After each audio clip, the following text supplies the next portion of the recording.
They've made it through the forge of the qualifiers. Now it's time for them to face each other. Welcome to Clash Royale Gamestars Season 2. From October 18th to 22nd, best players from 3 regions and invited stars will clash in the group stage on the way to the throne and $30,000 prize pool. Who will survive this massacre and move forward? Tune in and watch the Royal Clash. Who will survive this massacre indeed? Hello, welcome back to Gamestars International Group Stage Day 3. That's right, we've already had 2 players move on to our international finals and 2 players be eliminated. The players that have been eliminated, they walk away with $1,000 in Gensi Aslan and of course via Boom Day 1, but a lot of money still out there in the world to be awarded in Gamestars Season 2. $30,000 on the line, $7,000 grand prize for first place, and of course second place taking about half that at $3,400, third place taking $2,200. And it's been a very, very interesting few days of competition. If you guys are new to Gamestars, we have a very specific format here. Every single player has to bring 3 decks to the competition. They must win with all 3 of those decks. But the caveat is that in each of those 3 said decks, you can only repeat 6 of the same cards. So 2 have to be unique every single time. And these are the most used cards right now, and no surprise on the far left side, you see Fireball, Log, Mother Witch. Why wouldn't they be? They're so strong in the meta right now. If there is a surprise, I think the surprise is that Graveyard is the most popular win condition out there, at least in Gamestars right now. We saw a ton of Graveyard play yesterday. Maybe today we'll see more Lava Miner with guards. Maybe we'll see more Royal Giant.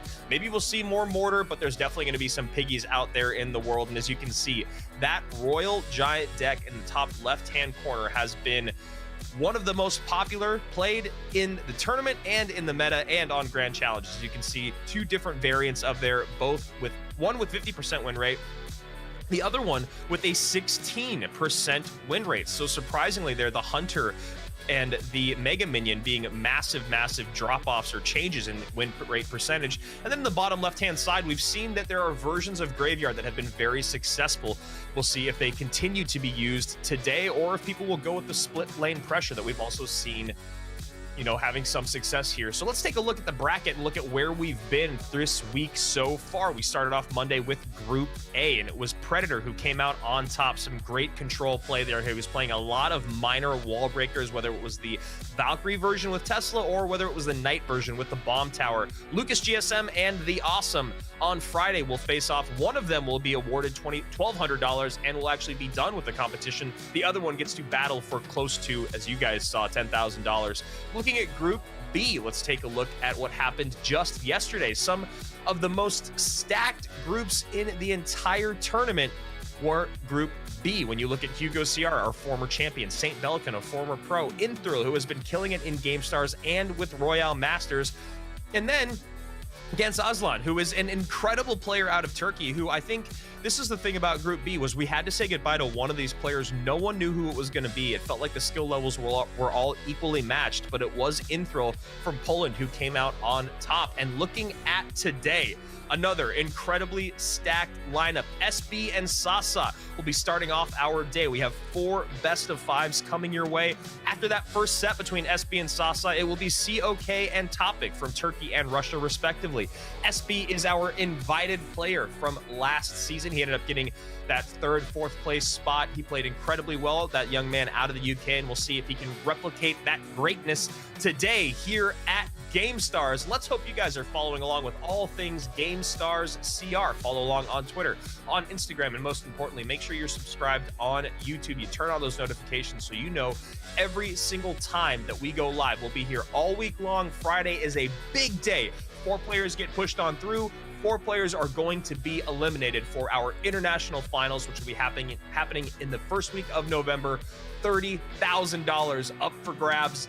That's where we are. That's how we got here. Let's hear from our players from this first set.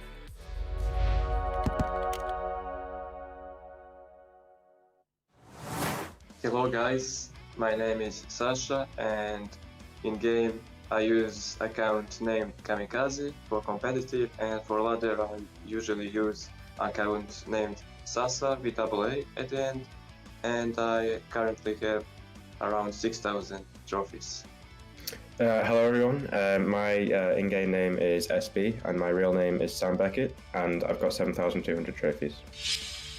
I've been playing Clash Royale from the day it released, which is the very beginning of 2016, which means it's more than 5 years now.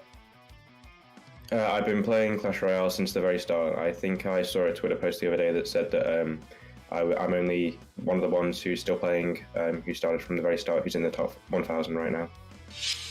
Well, as a student, it's very hard to organize free time, but usually I like to hang out, to play some social games with my friends, to spend some time on social media as well, play some sport, and of course the only game I play is Clash Royale, so it is a daily routine as well.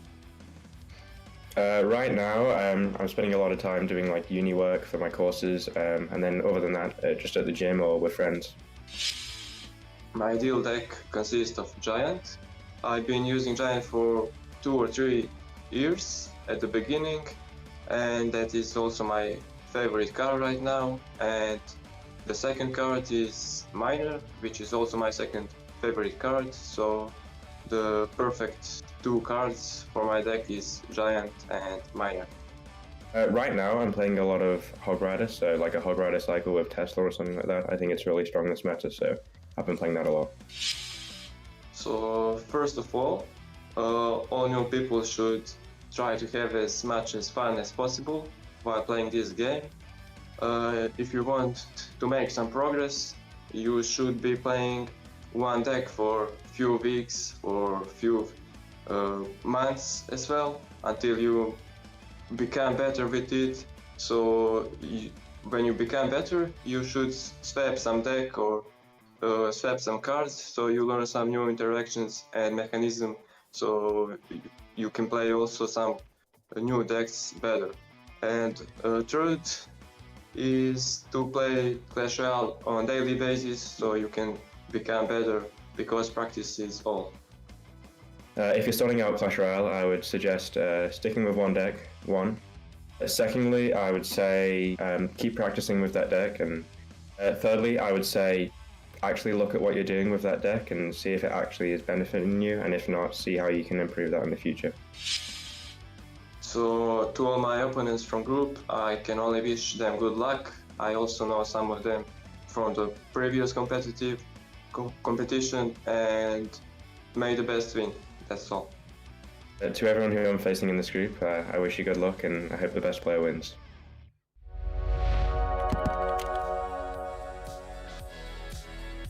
So both of these players saying to stick with one deck when you're starting out, but going and looking through their battles right now. SB's been playing a lot of Expo, but that's on one of his smaller accounts. His main account has been playing a lot of, as he said, Hog Cycle and of course Minor Wall Breakers, and then looking over at what we just heard from our man from Montenegro talking about Giant and Miner being his favorite cards in the game. Well, we do know right now that Giant has found its way into the meta in 2 different versions. There is that interesting Giant graveyard deck, usually with Skarmy arrows, a witch is in there. And then on the other side of it, there is that very, very popular Giant double Prince deck with Miner and of course the 2 princes, Ewiz and Mega Minion, excuse me. And we wonder which one of those he'll play today. Looking at his battles and what he's played lately, he's been playing a little bit of everything that's popular. Minor Wall Breakers, Royal Hogs with Flying Machine. He has a little bit of course, the Giant Graveyard deck in there. So we'll see what these guys like to bring out. And starting today, no surprise here from SB, 2 of the most powerful cards in the meta, and honestly, same out of Sasa.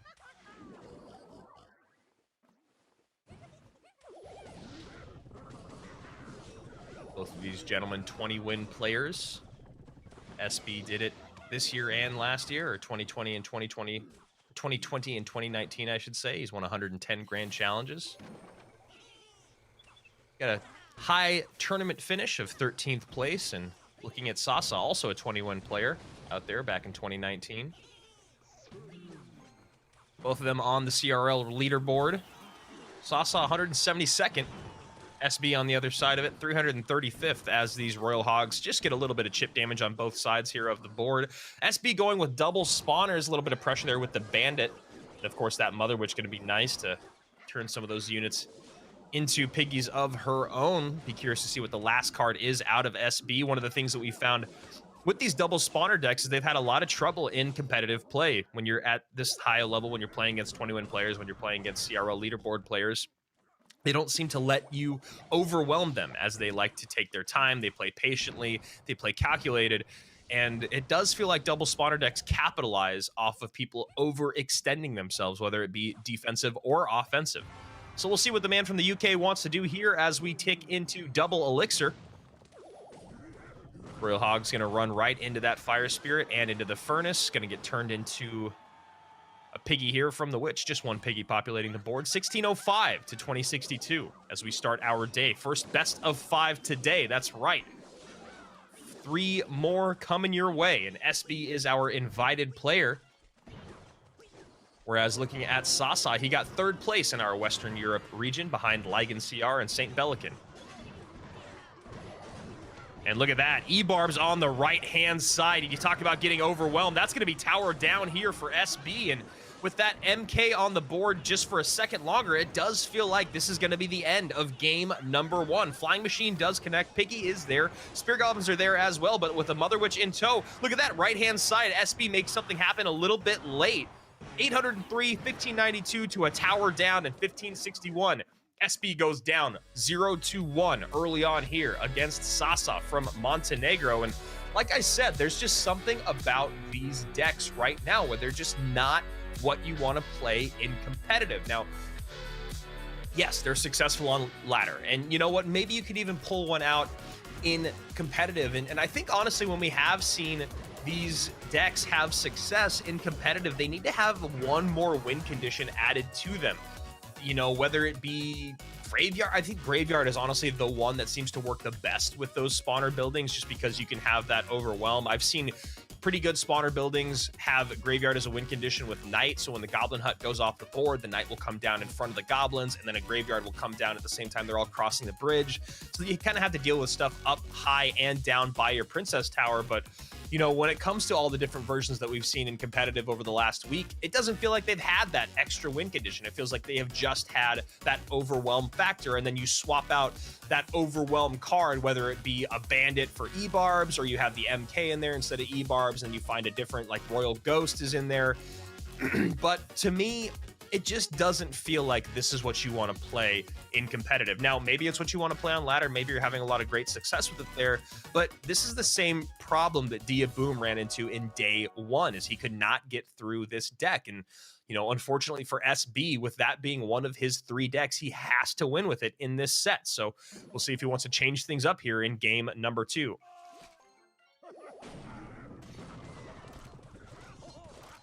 So 2 very different looks right out the gates. We have seen Sasa or Kamikaze be playing Royal Hog's Mortar on ladder, but he's also been playing versions with Wall Breakers. So his opponent looking like he's going to Royal Giant.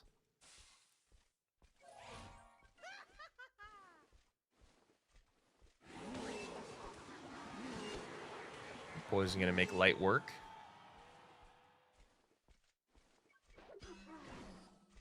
Probably going to see Musketeer in this deck. Oh, yep. Cannon Cart. Royal Hogs. Spear Goblins, maybe. That's been what he's been running. There's the Muskie. Good single target DPS. Should make pretty good work of this MK. Gonna need a little bit of help. There's the Spear Goblins to distract. Knight comes down. Splash damage on top of the Musketeer. Not exactly the placement I think Sasa wanted there. And SB smelling a little bit of blood in the water. He puts a Royal Ghost down the right-hand lane, sends Royal Hogs in on the left. The Royal Delivery gonna come down left-hand side, gonna help clean those piggies up off the board, but a very healthy Royal Ghost on that right-hand tower, ticking down, gonna go below 1700 HP there with the Cannon Cart's assistance.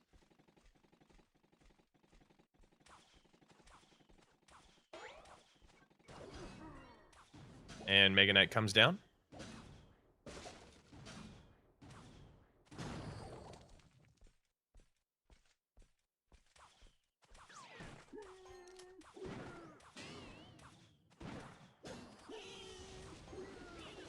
SB was looking like a favorite there for a while in Gamestars Season 1, but he did end up... And SB happy about that. Does not get the King Tower activation. You see a little bit of a smile. Did not get through the man Hugo that was the winner of GameStars Season 1. I believe it was in the semifinals. They ran into one another, and Hugo came out on top and then went on to win the whole thing against One Hive Hunter.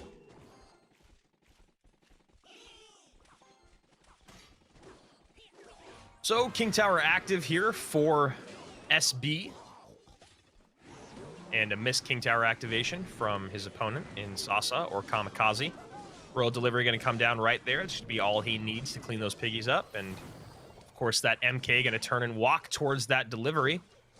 1670, the weaker of the two towers for Kamikaze. And 1599 in the top right-hand side for SB. And a massive pileup here on the left-hand side. Going to see how Sasa wants to deal with this. A high Mother Witch, and that is going to be trouble. Royal Delivery does come down. Piggies, though, on the mortar. Good damage in. Nice high poison here from Kamikaze to clean up all those units, including the Mother Witch walking across the board.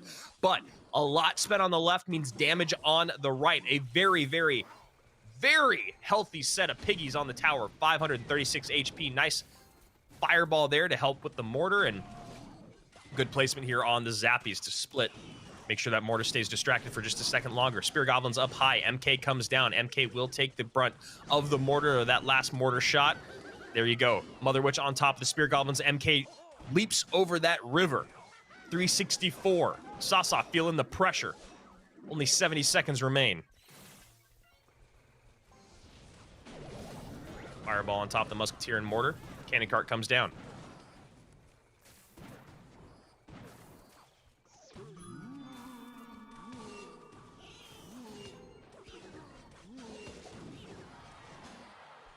And Royal Hogs don't get much out of it on the left-hand side. That MK has just been ready to go every single time that Sasa is sending in his Royal Hogs, and maybe needs to figure out a way to get some mortar pressure and then send his Royal Hogs in. But now we have an MK on the left-hand side. Gonna need Spear Goblins to help as that damage is racking up.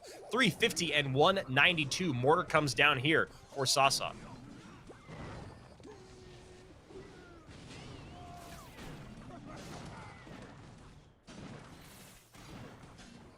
Only 20 HP remaining. Fireball is all he needs. SB gets the defense in. Poison does come down. And Fireball away.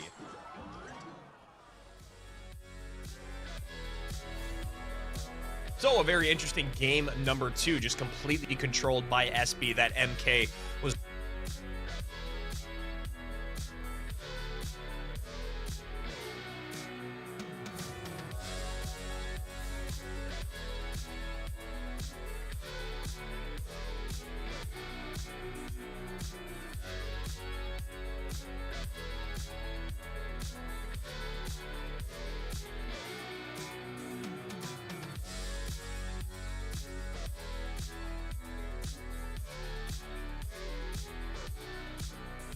And sorry about that. Looks like we had a little connectivity issue. Some of the joys of streaming or broadcasting from home. So here we are going into game number 3. We're all tied up 1-1 here. Game number 2 just completely controlled here by SB, being able to lock stuff down with his MK. That's right. That Mega Knight was all over the place. And then you talk about being able to create just a little bit of additional pressure with the Royal Ghost, which is really what that card's kind of MO has become. It's become one of the best cards in the game for just controlling, or excuse me, adding just a little bit of pressure where and when you need it. Now, it can be in the same lane that you're pursuing, in front of a P.E.K.K.A, behind an MK, or just dropping it in the opposite lane to get a little bit of elixir out of your opponent defensively, so that it might open up the lane for you offensively in the opposite side for something like your Royal Hogs, which is exactly what SB did. You see 7 sets, or 7 MKs came down, which means he was able to always have it ready to go for his Royal Hogs or his opponent's Royal Hogs, but he was also finding good places to use it as an offensive tank. So here we go. Game number 3, King Tower activated early on here from SB. Loon and Lumberjack all, or excuse me, NATO and Lumberjack all ready. Could be maybe going to Golem.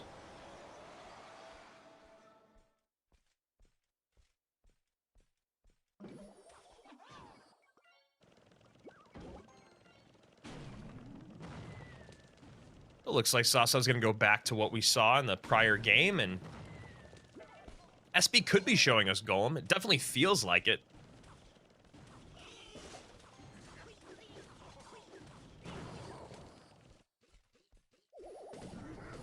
Nice bar barrel value there. Barb will turn around, can be ignored, and so Sasa goes in here with some Royal Hogs. Going to run into a Lumberjack. We'll see if he wants to add any additional defensive elixir there, and he does not. He decides to eat a few hundred DPS, which makes me think it is even more leaning towards Golem at this point if he's going to eat that much damage to conserve elixir, setting up a Baby Dragon here in the back. And we saw Golem come out for the first time yesterday in the competition and did not have a lot of success.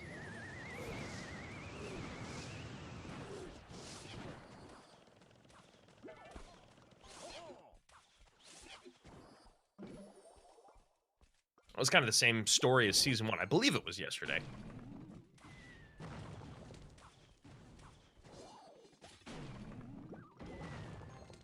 So, Cannon Cart and Mortar, we're going to do a little stop and stare and shoot at one another, but then a Cannon Cart of Sasa's comes down here, and that will allow this Mortar to lock onto tower. SB not in the best spot here. He's going to have to spend a little bit of elixir, and he's going to have to get his offense out of sequence here. Baby Dragon comes down, just kind of stop the bleeding of this Mortar.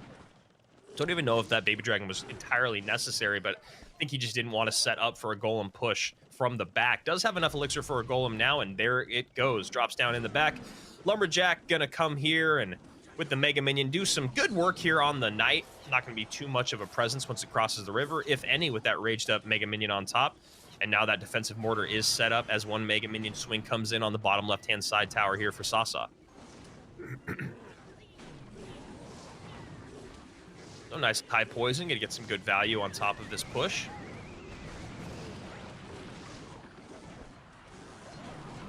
And the Electro Dragon is in play. Electro Dragon has been incredibly strong in all of the GameStars competition for things like that. You know, taking Spear Goblins off the board with one shot. That's a great elixir trade there, so Musketeer has to come down as well. Cannon Cart set up in the back and should be able to get another Golem down up high. No, he decides to set up in the back again, going, okay, look, I've got 1100 HP. I can eat just a little bit more.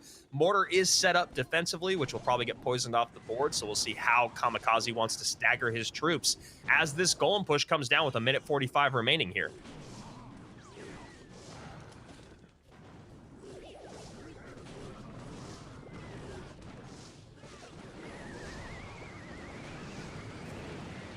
Second Cannon Cart comes down for SB. Cannon Carts facing off against one another. Royal Delivery comes in with that poison to clean everything up. 1891 to 968. 80 seconds remain.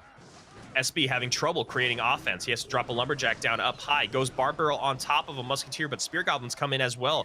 This push is relatively healthy. He gets a NATO to pull everything back. Great NATO there. And now a raged up Mega Minion to try to clean up some of these hogs. He needs to get an Golem down up high, but he already calls good game as that poison comes down with the piggy hit. A little bit of a yawn there out of SB. And well played. SB now has shown us all three of his decks, playing three separate decks in three separate games. And now the question is he going to go back to the spawners in game one, or is he going to go back to Golem here that we saw in game three? Either way, he has to win with both of those decks on his way in or out of this set. So we'll see what he wants to do. Maybe goes back to Golem. His opponent in Sasa has only lost with one deck, so gonna go right back to it, what he played in game number 2 and did not have a whole lot of success with, those Royal Hogs. So game 3 in the books. And it is the Golem that has had minor success so far this season in GameStars, just not really able to build those pushes that these individuals are looking for. You know, when we go back and we look at this deck, it's a heavy deck, you know, 4.3 elixir cycle there. It's got good control, and the Electro Dragons maybe just needing to get out a little bit more on the board. The E-Dragon would have been a good unit to help clean up those Spear Goblins, maybe get some Chain Lightning onto the units that are staggered near that Mortar, but obviously much easier said than done. So SB gonna go back to either spawners or Golem, and on the other side of it, Kamikaze or Sasa has to go back to that Royal Hogs Knight deck with Musketeer. Or excuse me, that's the one he just won with.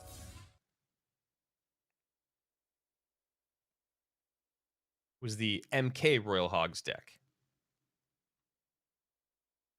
Knew there were Royal Hogs in there somewhere. It's a lot of decks to keep track of. So what we saw in game number 1 was MK Royal Hogs Flying Machine E-Barbs.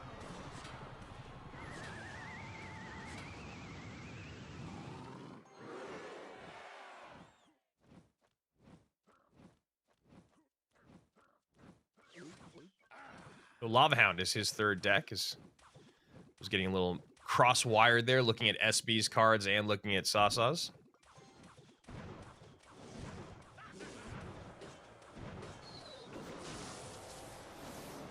So here we go. Lava Guards with Miner. One of the most popular win conditions in the game, and that Electro Dragon gets some great value right now on top of this push coming in. Mega Minion up high. 1462 still done, though. And a Golem set up in the back going towards the opposite lane, the weaker of the two towers.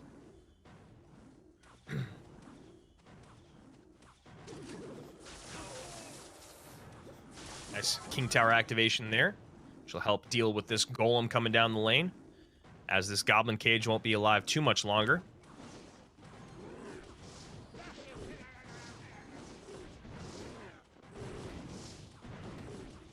Well, we're going to get on top of tower there, and that's definitely a bright spot here for SB, as that death damage coming in will be really, really nice on top of those cleanup troops, and arrows do come down. Baby Dragon does not get a Belchin, would have been very, very good to take the opponent's Baby Dragon out of play. Now probably just going to eat this damage on the left-hand side and start up with the next exchange. And yes, my apologies there. I do realize it was... Game 1 was the double spawners with MK out of SB, where he fell to the MK Royal Hogs deck with E-Barbs out of Sasa, and then it was Sasa who ran the back-to-back Royal Hogs Mortar deck, losing in Game 1, winning in Game 2, or I guess losing in Game 2, winning in Game 3. And now we're in Game 4, where we are going to Lava, Miner, Guards, and a bit of a pile-up on the river, both sides of the board. E-Dragon going to get some good value here again on top of those Guards, then on top of the Brawler and the Flying Machine. NATO coming in maybe a hair early, but it is distracted. The Inferno is distracted, even though the E-Dragon cannot get to it. Tower going to go down on the right-hand side. 942 HP remains, and SB, with a little bit of a smile on his face, knows that that is going to do it, at least for his opening set. He does have one more opportunity today to either walk away with $1,000 and leave us here at GameStars until at least Season 3, or will he be able to stay alive in that elimination match? So, one of the top 4 falls early on here. The invited player in SB going to drop down to the lower bracket of this specific group. In Group C, Sasa going to go and wait and see who the winner of COK versus Topic is going to be. And what an interesting set here. You know, it really felt like the biggest problem that SB had today was just the deck selection that he came out with. Maybe it was matchup, maybe it was just the decks that he wanted to play. And, you know, honestly, Golem just doesn't feel super strong in the meta right now, or at least not this version of Golem, this kind of classic heavy beatdown, you know, 4+ elixir cycle version of Golem. We've seen different versions of it in the past, but the fact that you have Baby Dragon, Lumberjack, NATO in there with Mega Minion, Barb Barrel, feels very, very similar to things we've seen. The E-Dragon and the Cannon card can be swapped out for different cards, but on the other side of it, Sasa running this incredibly strong deck. We have seen Lava Clone show up a bit more as of late on Grand Challenges and, of course, on Top Ladder, which never makes me that happy. But let's take a look here at our bracket and see what is going to happen. Actually, excuse me, we're going to take a very short break before we come back for COK versus Topic, our second best of 5, and we'll be back in just 1 minute. And we're back. GameStars Clash Royale Season 2 is running full steam, packed with high-octane action, intricate strategy, and mountains of gold. Mix the elixirs and hop on your hog, Chief. Time to find out who will dominate the clans. Subscribe, join our stream, and witness brave heroes fighting in GameStars Clash Royale Season 2. Ride on, Biggie!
They've made it through the forge of the qualifiers. Now it's time for them to face each other.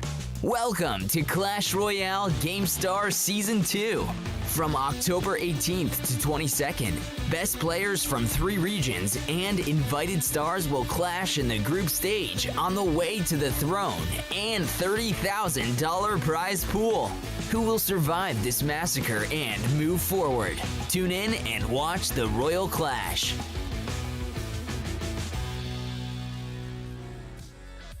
So it's the first time so far in our competition in GameStars Season 2 where one of the invited players has dropped down to the elimination match in the opening set. So we'll see if SB is able to continue the greatness that he had in Season 1, or if he will be eliminated, given that $1,000 check, and said adios to you till next season. As you can see down there in the bottom left-hand side, this is a double elimination format, and SB has given up one of his lives to Sasa from Montenegro, who did it really cleanly there. You know, he ran that MK Royal Hogs deck. He ran the Lava Miner Guards, which was no surprise there. And then he had another Mortar Royal Hogs deck that he had some good success with. So SB with his double spawner and Golem, we'll see what happens there. But now it's on to COK and Topic, 2 more pros that are out there in the world looking to make a name for themselves and looking to get that $30,000 grand prize. Let's go and meet both of these young men.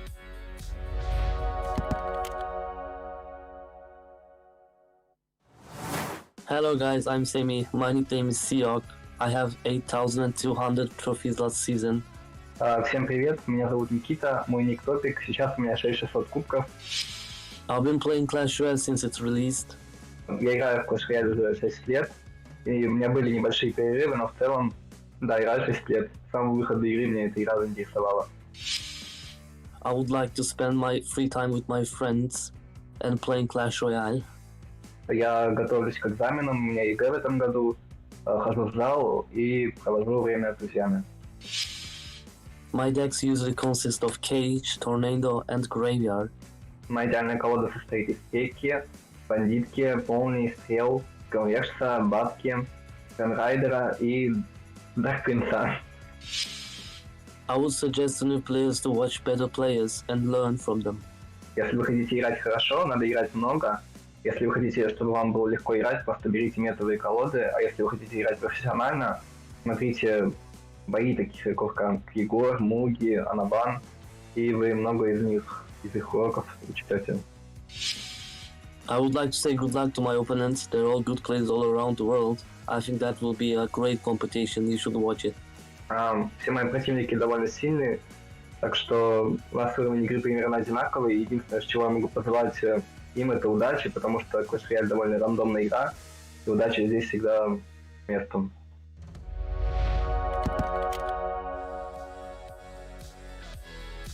So 2 very different journeys in our regional qualifiers for COK or SIOC and Topic. Topic winning the Eastern European region, taking that $500 grand prize. And then, of course, SIOC on the other side of it, barely squeezing in through. Didn't actually win any prize money in 4th place coming out of the Middle East, but looking to right the wrongs that he had in his regional qualifiers now that he's in the international group stage where, like we said, a lot of money on the line and a brand new opportunity for greatness here. Let's take a look at these guys' profiles. Siok is ranked 85th in the world right now, according to the CRL leaderboard. He's got a good 20-win challenge there underneath his belt, and of course, a handful of Grand Challenge wins. And, you know, nothing too impressive when you talk about tournament finishes or season finishes, but he does have a 35th place spot, which is, I guess that is actually pretty dang impressive. Topic on the other side of it, he's ranked 281st in the world, and when it comes to arena and tournament finishes, his highest season finish is 139th. His highest tournament finish is 109th. He's ranked 281st in the world with, almost 100 Grand Challenge wins under his belt. 1 from Turkey, 1 from Russia. Topic, top of your screen. Siok at the bottom. Here we go. Set number 2 of Group C.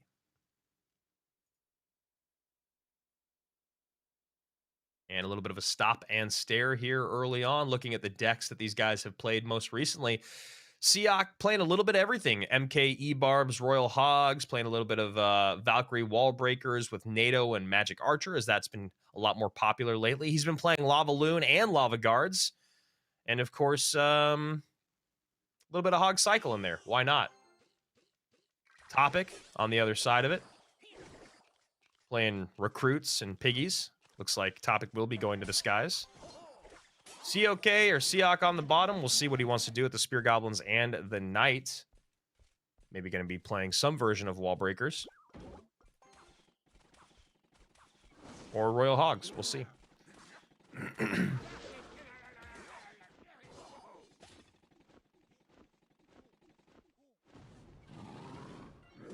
And Lava down early. Mortar comes out. Hunter up high. And that Cannon Cart going to distract that Inferno as this Hunter does good work on the Lava Hound. Nice Poison going to come in here, help clean up those pups, and this Inferno Dragon shouldn't get too much out of it. And then Spear Goblins come down to catch the Flying Machine. Flying Machine will sneak away with one shot there. 2392 to 2094. Miner goes into the back of the right-hand tower for Topic, and a Bar Barrel comes down. So now, honestly, it's looking more like Graveyard than anything else at the bottom of your screen. And Mortar down. Inferno Dragon out immediately, and a high Hunter here. Now Hunter not in response to deal with the Lava Hound, but does have a very fast cycle. Siak. Just gonna probably ignore this and then deal with the Brawler on the ground. Gonna have to drop something up high for this Brawler. Knight comes down, and so good Miner opposite lane. Nothing there to catch the Miner other than a Bar Barrel. So now Bar Barrel out of cycle as this push tries to come across the river. Spear Goblin's out of play now, and the Flying Machine will take the Cannon Cart off its wheels as this Mortar comes down, and the Bar Barrel sneaks right in front. You love to see it, at least if you're a Mortar player. And then, of course, the Hunter going to make good work of that Inferno Dragon. Bar Barrel comes in just in time for Siak, turning that Brawler around, and a good Mortar connection here on the right-hand side. Spear Goblins, though, distracted here by the Lava Hound. And the tough thing with this deck is how quickly things can turn for this Mortar deck. Good thing for Siak, he does have the Hunter, getting a ton of value. Hunter, though, needs to stay alive to get that value as these Skeleton Dragons come in. Nice Mortar comes down just in time. You see Siak readjusting just a little bit, maybe thinking I got away with one there.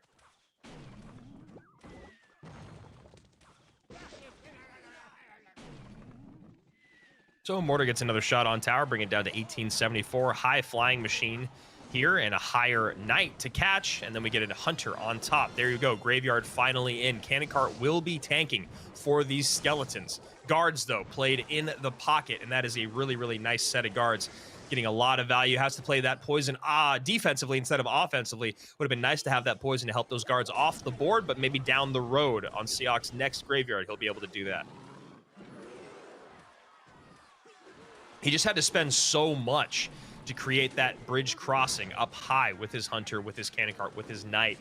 There was just a bit of an overspend in order to preserve the health of the Mortar. But that all turned into some nice offense for Siak, who has now found himself in the deficit. Miner comes in, and this Poison getting some good value on that Flying Machine. But these Hunters having trouble keeping up with the Lava Hounds. Arrows are in on top of the Spear Goblins. Knight goes to the back, and this is starting to feel like it's all sewn up. Knight does squeeze around just in time as one of those pups gets on the tower.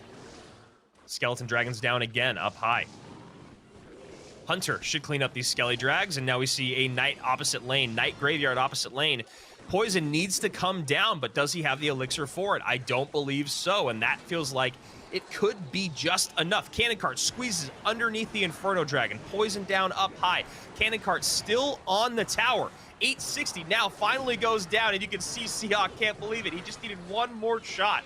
And you see Topic as well going, oh man, that got way closer than it needed to. Just a little bit more life on that Cannon Cart. We would be singing a very different story right now. So tough matchup in game number one when you talk about the ability to get control of the skies, right? You have the Spear Goblins, you have the Hunter, but Hunter a little squishy, and also the targeting can be tough. And then with the Spear Goblins, those arrows were wreaking havoc every single time that those Spear Goblins came down. It felt like there were either arrows there to catch them, or of course those Skeleton Dragons. Being able to play those Skeleton Dragons hyper aggressively, knowing that there was no Fireball in play. So even if the Skeleton Dragons got cleaned off the board quickly, they were still going to be able to get some value every single time. And that was a really good job by Topic to make sure that he was always getting value out of those Skeleton Dragons. Then we talk about matchup conversation. the ability to have those guards to clean up the graveyard, and knowing that your opponent never really had enough elixir to drop the poison down offensively as well. That's the biggest problem there, and that's what Siak needed to change. And you can see there, he can't believe it. Man, so dang close. Cannon Cart almost steals it there, as you can see Topic starting to get overwhelmed by the ground game that Siak was bringing to the battle. However, just not enough, not in time, or at least not recognizing what was working soon enough. We're going to game number 2. Topic up 1 and went to the skies, which is what he was actually just most recently playing in some grand challenges. We'll see if he wants to continue the rest of the trend. Most recently in his deck selection, we saw a good amount of Electro Giant and some GCs, and then he went to Minor Spear Goblins with Dark Prince. It's basically Minor Tesla Rocket Cycle is really what it is. And then when you look at the most recent deck played out of him before this competition, it was Goblin Cage with Royal Recruits and Royal Hogs. So you want to see what he's going to bring to the competition. He did decide to rock one of the decks that he'd been using recently in what we just saw there in the skies. And then Siak on the other side of it, struggling with Mortar Graveyard. But his opponent had a lot of great answers, especially when you talk about those guards.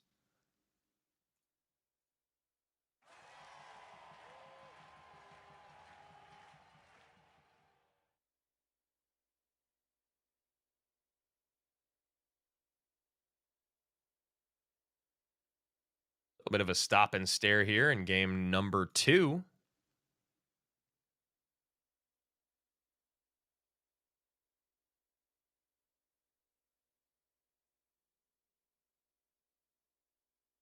No one wanting to bite first, as we're having a bit of a staring match, looking at Siak's most recently played decks. Like I said, it was Minor Wall Breakers with Magic Archer and Valkyrie, NATO in there. Bar Barrels for him. He hasn't been using Bar Barrel a whole lot as of late. And he goes to Bomber, Bar Barrel Bomber. There has been a popular Goblin Drill deck that has been coming back into the meta, and we'll see if he wants to go with something like that. Starting to look like it right now with Bomber Fireball. Could be Goblin Drill Cycle.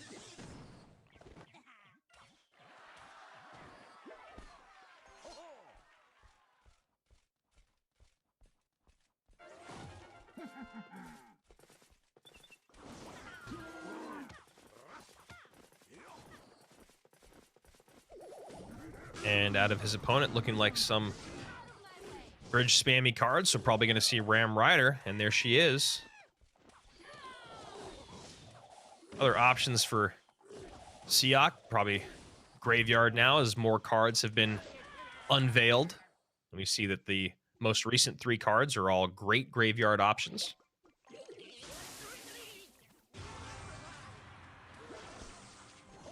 So Siak does have a building to at least wrangle in that Ram Rider, but not a lot of great ways to reset, stun, or slow down. Lightning going to come down on top of those 2 units. Doesn't hit the Baby Dragon, doesn't hit the tower either, so a bit of an odd lightning out of Topic.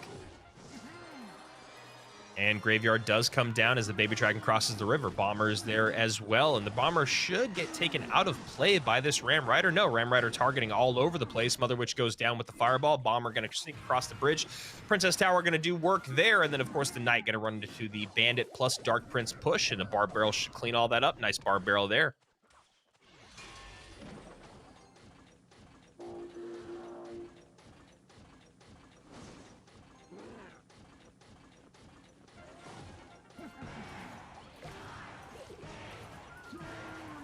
So Siak getting a little bit of damage in with his Graveyard, but we know how quickly things can turn with the Ram Rider, plus the Lightning in there. Going to be really interesting to see how Siak continues to place his buildings. You can see that was placed very up high and far enough away to where it did not get any value with that Lightning coming in, but as you can see, far enough away was the Goblin Cage to not get Lightning, but it resent that Hog Rider to the left-hand side, now down to 1874.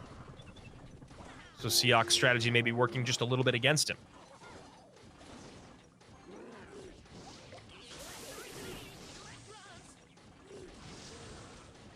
Fireball in on top of that Electro Wizard, and now that Mother Witch comes down immediately with a Ram Rider right in front to protect. Bar Barrel comes down, will take that Mother Witch out of play. No, it does not. Bandit is there in time, and Siak with a tilt to the head knows that he's getting overwhelmed right now. Brawler going to get some good damage in on that Ram Rider, but damage done here. Bandit in, cleaned up by that Bomber, but Bomber does not take the piggies off the board. This tower is going to go down below 1400 HP.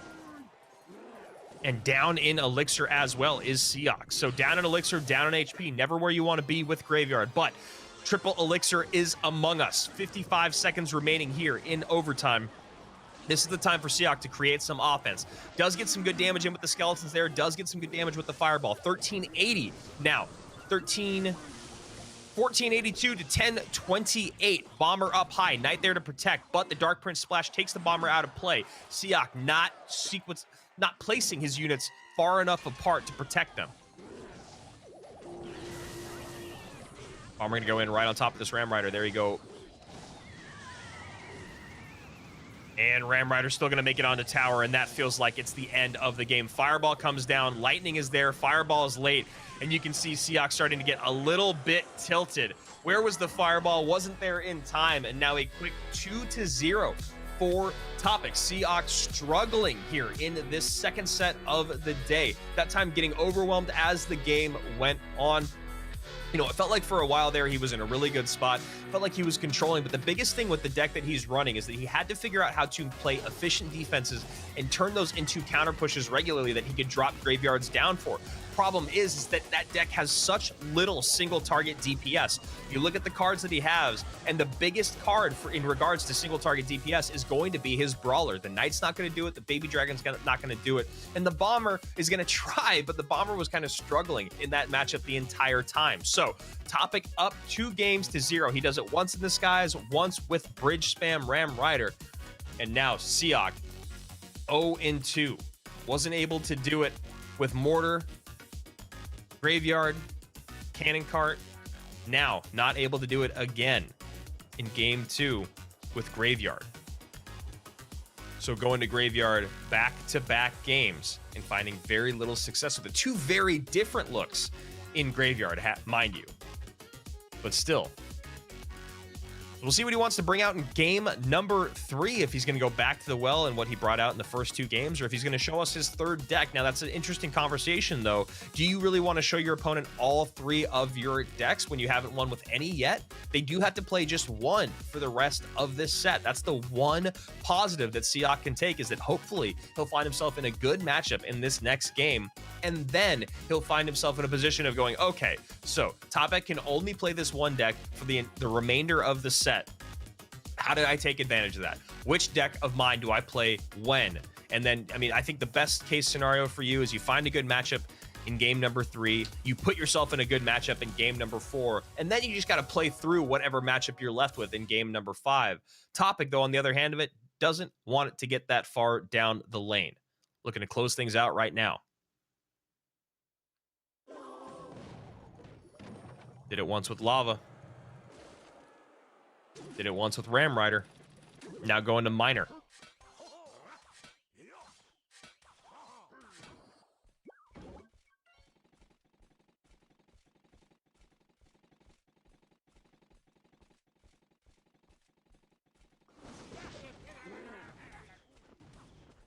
So it looks like Seox going right back to what didn't work in game number 2. Maybe hoping to have a little bit more success with it in game number 3.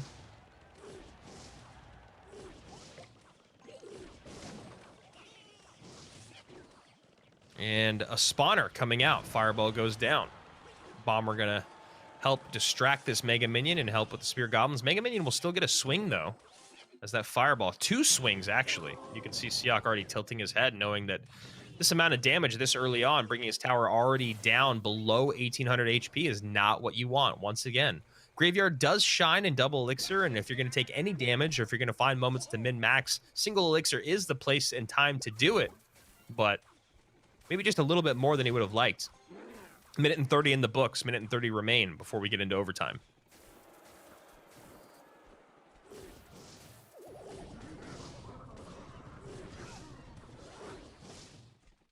And a high MK here, but a lot of elixir to deal with it is Seox. And gets that cage down a second late, so will leap, pulling everything away. Really odd tornado there, honestly. Maybe it was to pull the cannon cart back, and gets that MK off the board just in time, so actually ends up being a really nice tornado. Must have just been focusing on that cannon cart, making sure that he didn't have to deal with it on its wheels. And now a Baby Dragon set up in the same lane as the Goblin Hut. Knight up high, maybe tries to drop a Graveyard down here. This is what I like to see out of Siak. Didn't get enough aggression out of him in game number 2, but a poison comes down here in game number 3. So while the aggression is there, the responses are as well out of Topic. Running a very interesting deck, and this is a little bit more of what I was talking about with having a true win condition. Now, maybe it is just minor if you're going to have Furnace in there as well instead of maybe the Zappies, but I don't know. Goblin Hut really strong in the meta right now. I mean, this is literally just a Goblin Hut MK Minor cycle deck. It's basically an MK Minor poison deck, but you add Goblin Hut in there, which we have seen in the past. I believe it was maybe 6 months ago, could have been a little longer, where we were seeing a good amount of Goblin Hut being used with this deck because of being able to get that Minor in after the MK crosses, and then the Goblins coming in behind the MK as well. Just creates a really nice layered offense, which, as you can see right now, is keeping Siak on the defensive. Now he goes aggressive, Graveyard plus Baby Dragon. Baby Dragon going to get distracted by that cannon cart, but does get a little bit of splash damage on top of the Goblin Hut. Wondering if he should have almost just left it where it was, as he gets one more Baby Dragon Belch to splash from cannon cart onto Princess Tower, but now that cannon cart is healthy. Bar Barrel comes in. 1323 remains on the right-hand side to a 1952. Maybe another Graveyard comes down for Siak with this Goblin Cage set up for defense. There it is, Graveyard in. Baby Dragon down once again, and this is going to be just a little bit off there in timing. Siak doesn't get the Baby Dragon in to tank for those Skellies, and so it's going to be easy cleanup on the back end there for Topic.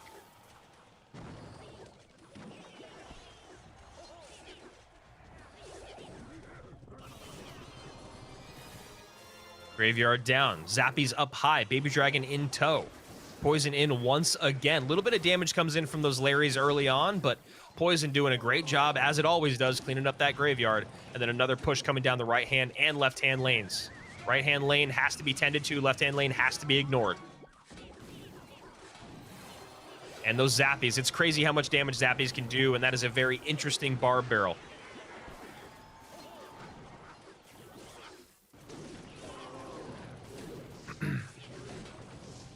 So looking at the matchup on paper, as I said, coming into our day today, Siak 4th place in the Middle Eastern region, and in the 1st place spot out of Eastern Europe was Topic, and so their seeding precedes them. Does that make sense?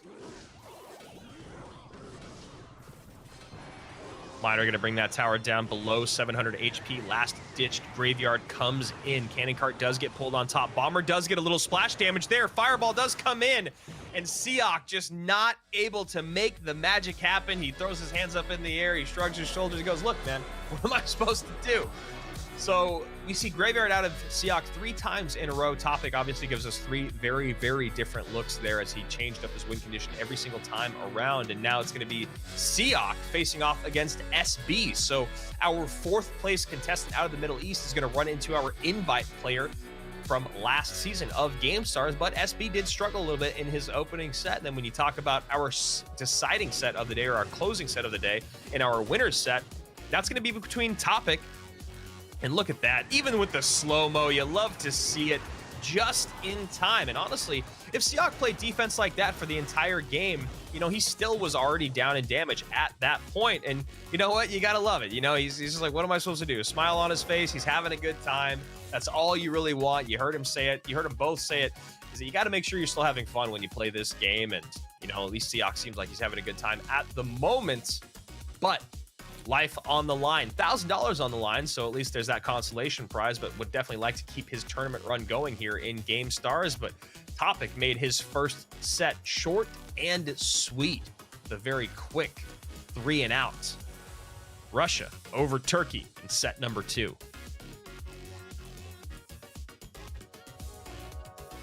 So we're halfway through our day, and it's going to be SB and Siak who are going to be facing off next in our 3rd set. That is our decider set. One of them will be eliminated. The other will be moving on to play against the loser of Topic and Sasa. We'll be back with you guys and Group C in just 1 minute. And we're back. GameStars Clash Royale Season 2 is running full steam, packed with high-octane action, intricate strategy, and mountains of gold. Mix the elixirs and hop on your hog, Chief. Time to find out who will dominate the clans. Subscribe, join our stream, and witness brave heroes fighting in GameStars Clash Royale Season 2. Ride on, Piggy!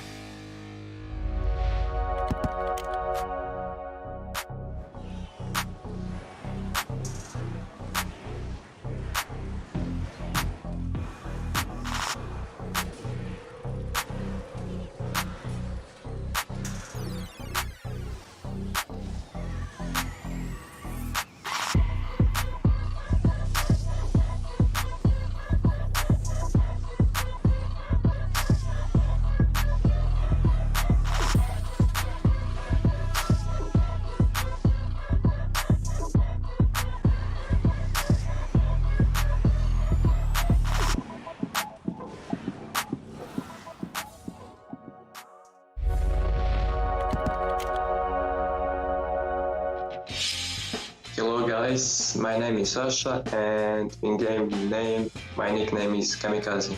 Hello to all the viewers, my name is SB, but my real name in real life is Sam Beckett. Hello, my name is Semi and my nickname is Siak. Всем привет, меня зовут Никита, мой ник в игре Clash Royale Topic, у меня сейчас есть под кубком. There are 4 cards rarities in the game, legendary, epic, common and rare. There are 3 card rarities? Oh, four, sorry.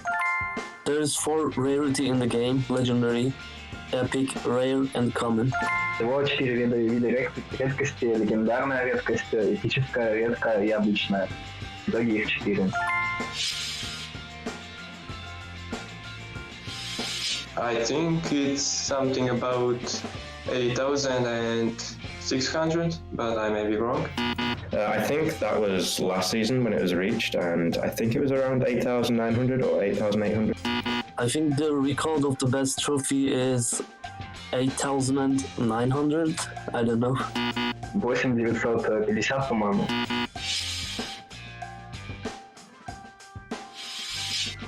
There are 14 arena levels in Clash Royale.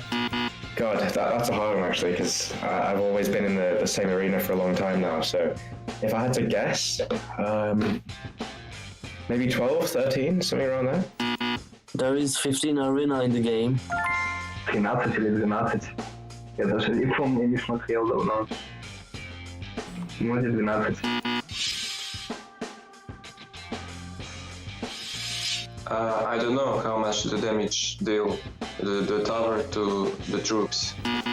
It would be a pure guess. I think between 50 and 100, that's just a guess. I really don't look at the specifics, sadly. I think the Princess Tower shots approximately 100 HP because it kills the skeletons. And skeletons have 98 HP. Не знаю. Наверное, 80 с одной пики.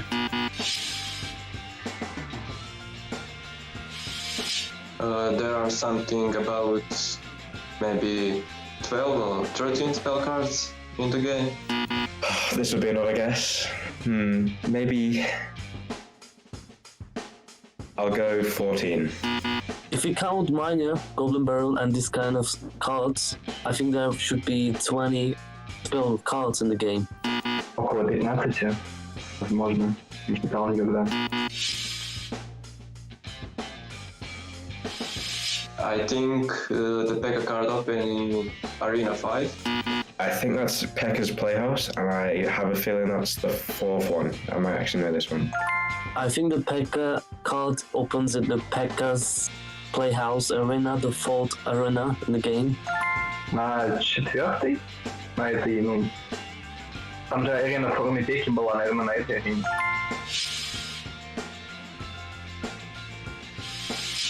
First level main tower. I don't know what is the hit points of that. I would say around 1,500, I think. I think first level King Tower has like 1500 HP. 1400?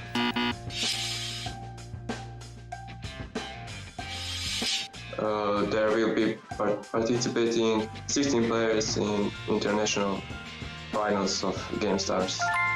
I'll go with 16 players. There will be 16 players in the next stage of the GameStars.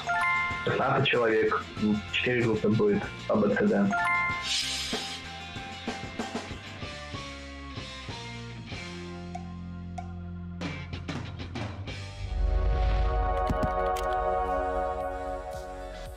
So while Siak was not able to put it together in that last set, he definitely had it locked down in trivia. And thank God that that wasn't part of my agreement. Thank you guys at GameStars for not making me answer those questions, because I think I would maybe get one right, maybe two. The trophy count and the amount of damage that towers have, or the amount of spell cards, no way, no how. Let's get back to what we do know. This is Clash Royale. It's GameStars Day 3 of our international group stage, and SB and COK or Siak are fighting for their lives at the moment in the next best of 5. That's right, Siak versus SB, and then after that will be Sasa versus Topic. And it's going to be two very interesting sets in our first set between SB and Siak. One of them we'll be saying goodbye to today. We'll be sending them a check for $1,000 and hopefully see them in the next season of GameStars. And of course, SB was one of our invited players.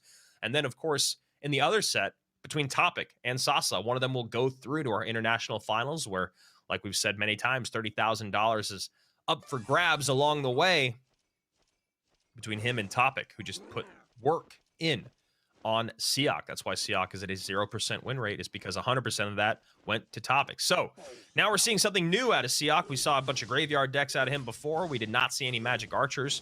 Maybe he will be actually going to that wall breakers deck, and never mind, as we see a lumberjack come down, and a lumberjack here out of SB. SB going back to his golem deck.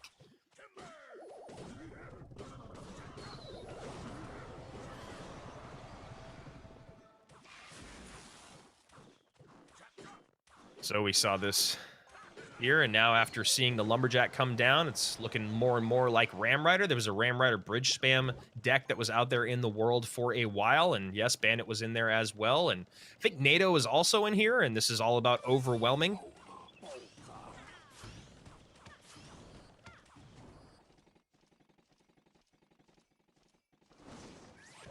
So Cannon Cart should come down just in time. Nice NATO to pull the Magic Archer up high at least, but helps that Ram Rider right on through to tower. Not an opportune NATO there for SB, as the Ram Rider does connect on the left-hand side for the first bit of damage in this exchange.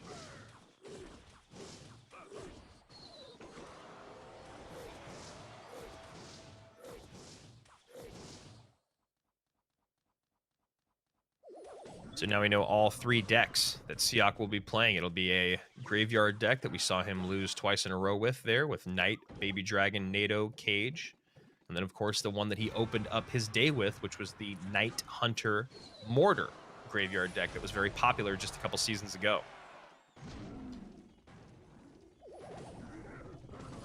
So, Golem going to come down here on the left-hand side, and we'll see how Tig Siak wants to play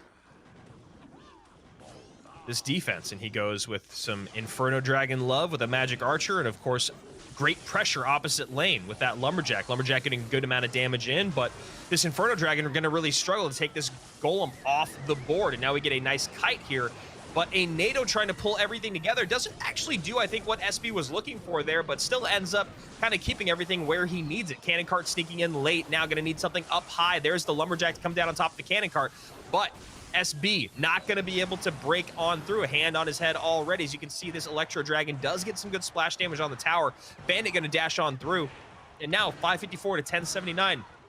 SB just really struggling with this Golem deck. And luckily for him, he does at least have this Electro Dragon to slow down the Ram Rider. Has to add a little bit more DPS there with the Bar Barrel, and now trying to create something, some sort of offense here on the left-hand side. Does actually clean the units up off the board. Cannon Cart does connect. A great NATO there from SB. Raged up, tower down. Wow.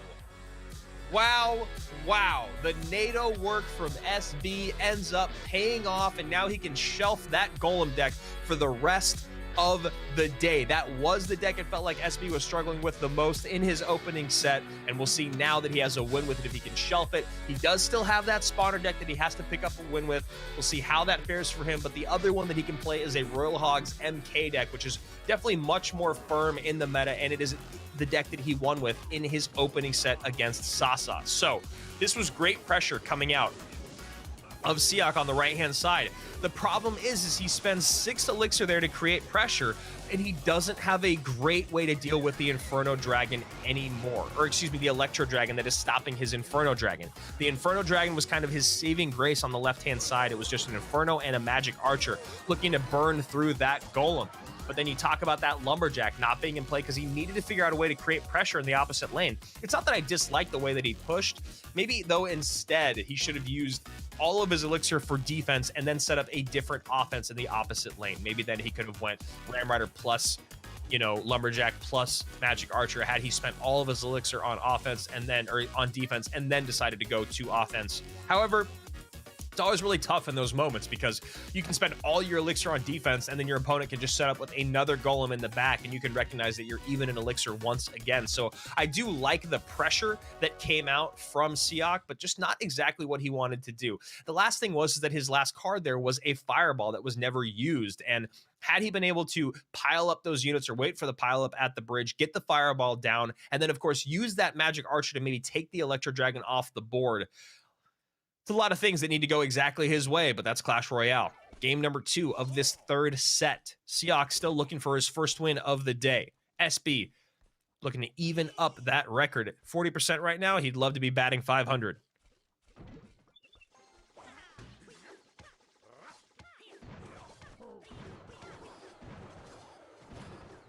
So Siak going back to Mortar Graveyard here.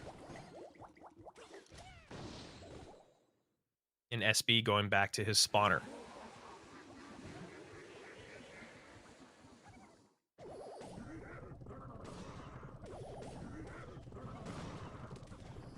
So bar barrel's out in both directions. That Fire Spirit will make this bar barrel negligible.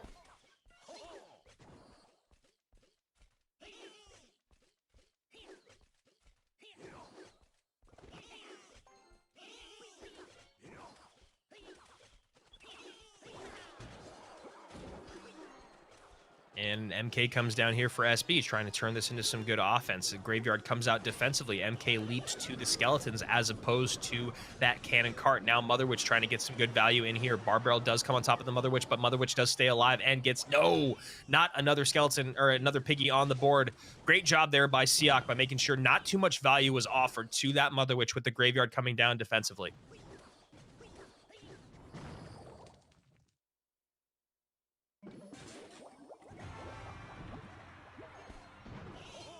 And an offensive Mortar comes down. Great heads-up Knight there. Mortar connects. Spear Goblin's there to clean up the Flying Machine. Flying Machine still distracted by those units in the Spear Goblins. And then the Knight. Hunter makes it so a few more HP can be taken off that right-hand tower as the Mortar stays alive just a little bit longer than SB would have liked. And Hunter going to get another big shot in on that tower. But 3 buildings piling up on the left-hand side. SB playing a little bit of Sim City here.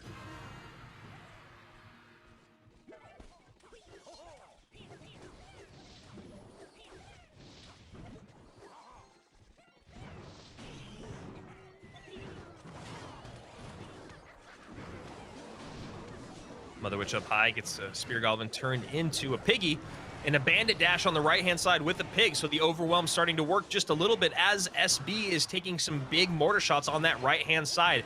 1639 to 902. That's the other thing that's really important when you are playing these double spawner decks is recognizing the lead that you have. Look, there's not a great way to get damage on tower, right, for SB. So if you have a lead, even if it's a few hundred HP, that is a monumental lead in comparison to what it might look like with other decks. You see there, SB very, very happy about that Bandit placement. Bandit takes that Hunter off the board. Flying Machine now connects on the left-hand side, and that was a big, big moment for SB. He's finding himself having to outplay his opponents a lot because of this spawner deck and its lack of ability to get on tower. Fireball going to come in. Good job there, and then the Mother Witch going to make it so this cannon will come off of its wheels. 811 to 902. Flying Machine maybe played just a little bit higher than SB would have liked. Could have dropped that down just a little bit lower, had the Hunter focus on the MK, then got the Flying Machine off the board. Now Mother Witch distracted by that Barb Barrel, but Piggy comes in. Second Piggy comes down. Mortar going to go out of play. Cannon Cart to distract as the Spear Goblins are protected. Spear Goblins will go away with this Fire Spirit. And a great Fire Spirit there for SB out of that firm, and it stops everything right in its tracks. Not able to get a tank across the bridge. Gets the Graveyard down for a bit of an overspend. Poison comes down as well. And with that poison in, SB has to take this opportunity and go pedal to the metal. Mother Witch up high, left-hand side. This is great pressure in both lanes. Right-hand side, what does Siak have for it? Gonna need to get something down right away. High Hunter, great High Hunter. Takes the Flying Machine out of play, takes the MK off the board, and that is a really, really great job there. MK turns around, Hunter stays alive. Poison is in. Mother Witch finally goes off the board. 400 HP remains to 679 on the left-hand side. MK coming down right-hand side. Fireball to nowhere. And that should be just enough. Flying Machine sneaking on the left-hand side. High Mortar. Mortar does get taken off. Spirit Goblin is on. Flying Machine gets a shot. That is a huge shot from the Flying Machine. My goodness, and SB cannot believe it. And the bad luck continues for Siak as he is now 0-5 on the day. Wow. Wow, that is so frustrating to watch for Siak. You know how it feels. You've been playing against those spawner decks. I know you have, whether it's been on ladder, whether it's been in grand challenges, whether it's been in classic challenges, you are running into these spawner decks, and that is so frustrating right there. Siak just getting a little bit ahead of himself. That was what I was saying, is if you have a substantial lead, you do not need to go reaching for that finish line. And what he does here, and making sure that poison comes down on the right-hand side, or in the prior exchange, sending in the poison with that graveyard, he's allowing his opponent to set up that big beat-down push at the end, that big overwhelm. And SB is a guy that is always going to keep the pressure up on both sides of the board with that deck. So the fact that Siak was maintaining, he was defending, he was staying alive, and he was actually on the upside. He was on the winner side of the damage dealt for the longest time. Means he just needed to continue doing what he was doing. He started to change things up. He started to get over aggressive with his poisons, and then he gets overwhelmed on the left-hand side at the end. You know, when Eric Benamu and myself cast GameStars Season 1, and Eric will be here for our international finals. He and I will be casting all of our international finals together. One of the things we talked about a lot in GameStars was changing up what was working. And that's exactly what Siak did there at the end. He didn't need to change anything up. He had everything controlled for the longest time. And then when he starts to get aggressive in those final moments, he ends up dropping the game. Here we go. Game number 3. SB going to try to bounce back after that odd opening set. He ends up picking up a win with the decks he was struggling with. He gets that Golem deck out of the way. He gets that double spawner deck out of the way. And now he's back to Royal Hogs with MK. Siak on the other side of it. All 3 of his decks are available. You have the 2 graveyard variants there. You have the 1 Knight, Baby Dragon, Goblin Cage one with NATO. You have the one that we just saw. And then, of course, you have the one that we saw in the opening of this set, which was the Ram Rider, Bandit, Magic Archer, Lumberjack.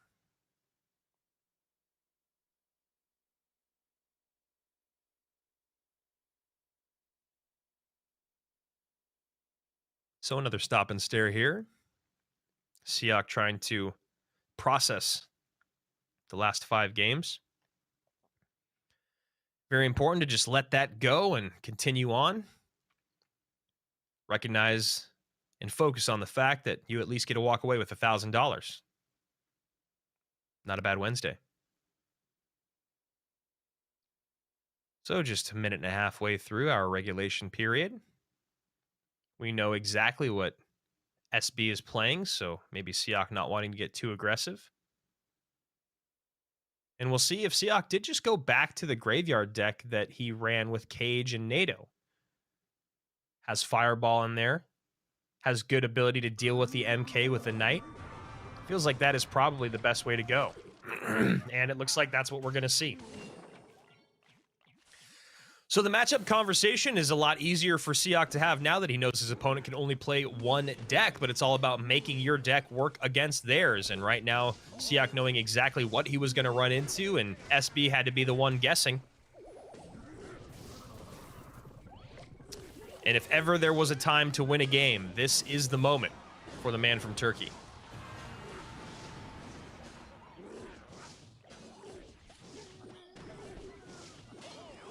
And nice high knight there to set the line. Should not graveyard here. He does.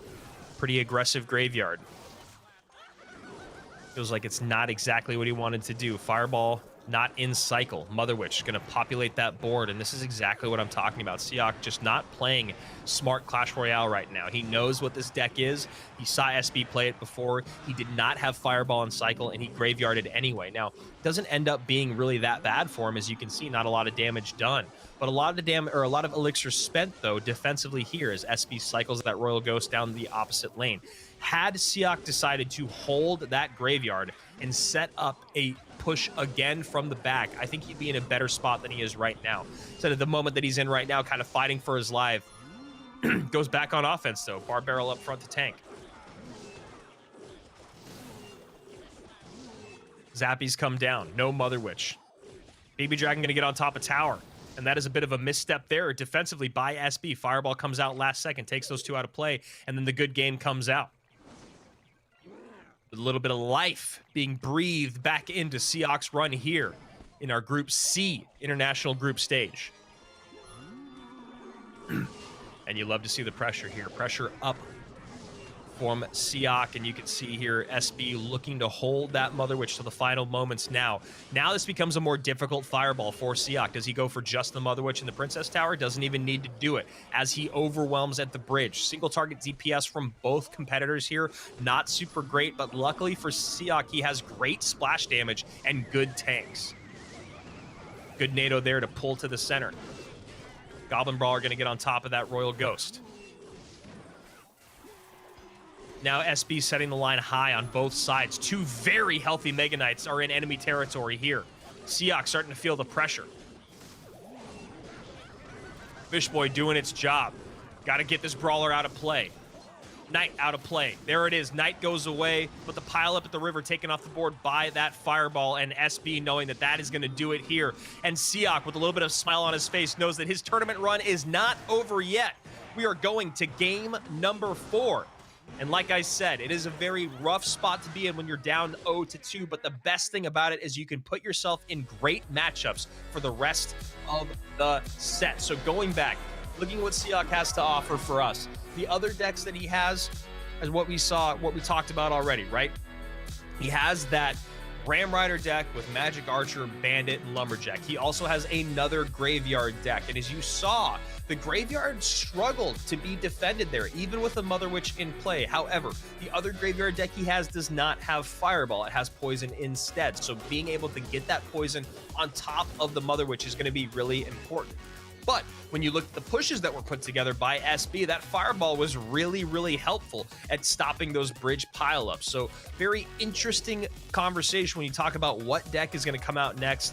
I think you probably do go to Graveyard once again, as that other deck that you're playing, MK gets a good amount of value. If Siak comes out with that other deck that has so many bridge spam parts or bridge spam aspects to it, the MK can find great places to get value. You also have the Zappies there to stun and slow the Ram Rider.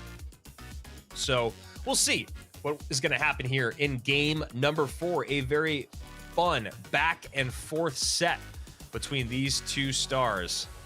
And we'll see who's going to come out. Will SB eliminate Siak from the competition in our next game? Or will Siak even up the set and push it to game number 5? You know, that is exactly what SB does not want after that bounce back game 3 here.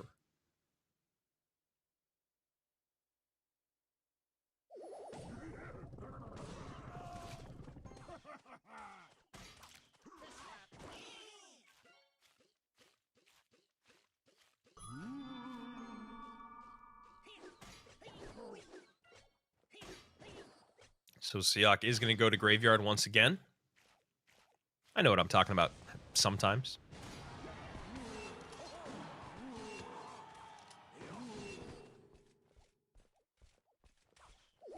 8 elixir in hand of both these competitors, but obviously a little bit more on the board for Siak. Bar barrel comes down. Nice cleanup there. Maybe a high MK. There it is. And MK going to be distracted by the cannon here. And I believe that mortar actually turned and focused on tower. I don't think it's on the fisherman. Yes, it did. And Royal Hogs coming down now. Didn't see those really last game.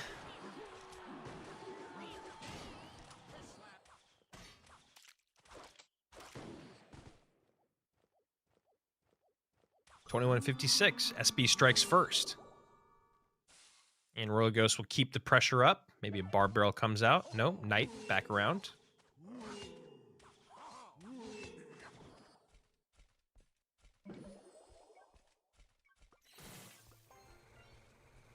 And Zappy's to distract the second mortar that's come into play.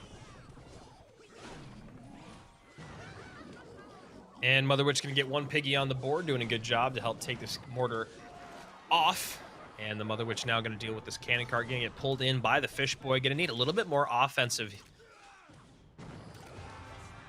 Oh, no. Actually, yeah, I was going to say, needs just a little bit more defense to clean that up. And Bar Barrel does end up getting one swing on the tower there. 21.55 as COK actually takes the leader.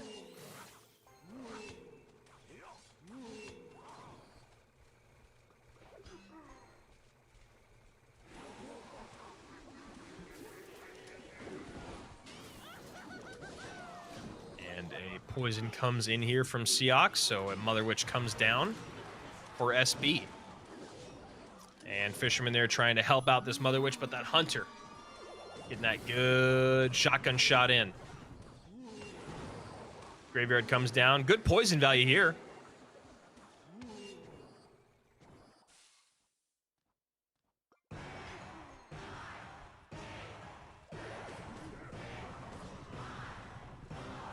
Like the Mega Knight cycle in the back.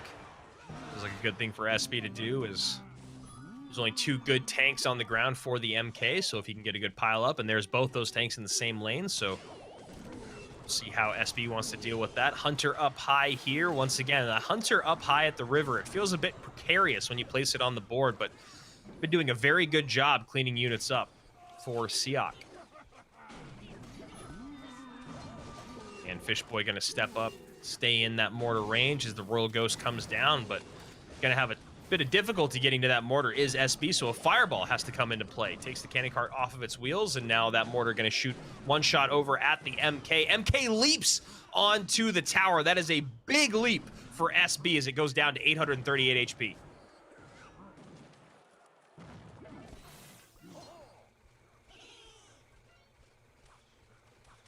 Maybe a high Mother Witch here. No, goes Mega Knight down.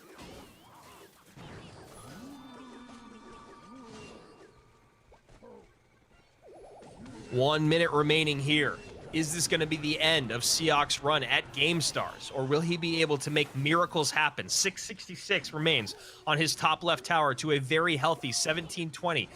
SB, our invited player from Season 1, trying to hang on for dear life after he was sent into the elimination bracket just a little bit earlier today. Mother Witch comes down. Poison is there, but she will get a lot of value before she goes down. And a ocean of blue on the left-hand side. 2 pigs on the tower, bringing it down to below 400 HP. 389 remains on the top left side. Not enough to fireball cycle, so setting the line once again on the right-hand side. Maybe an MK comes down. Yes, it does. There's the MK. Pushes everything out of range of the Princess Tower.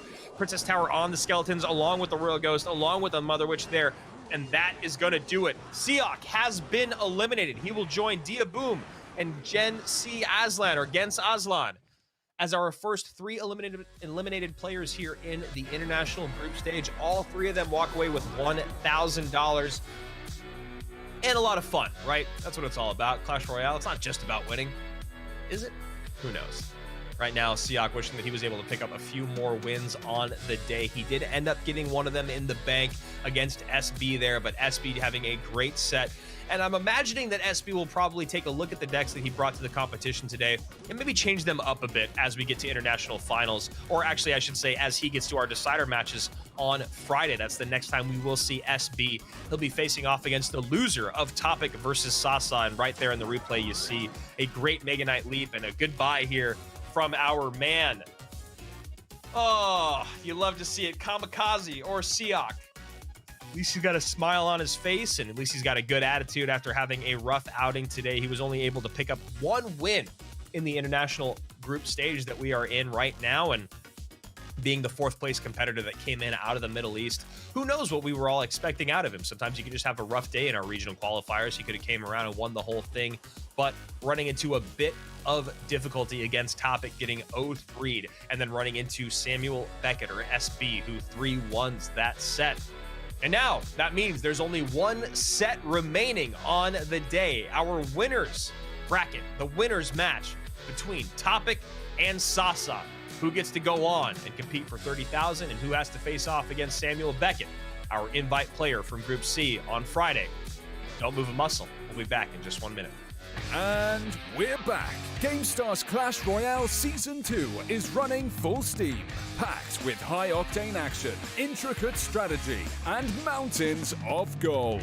Mix the elixirs and hop on your hog, Chief. Time to find out who will dominate the clans. Subscribe, join our stream, and witness brave heroes fighting in GameStars Clash Royale Season 2. Ride on, piggy!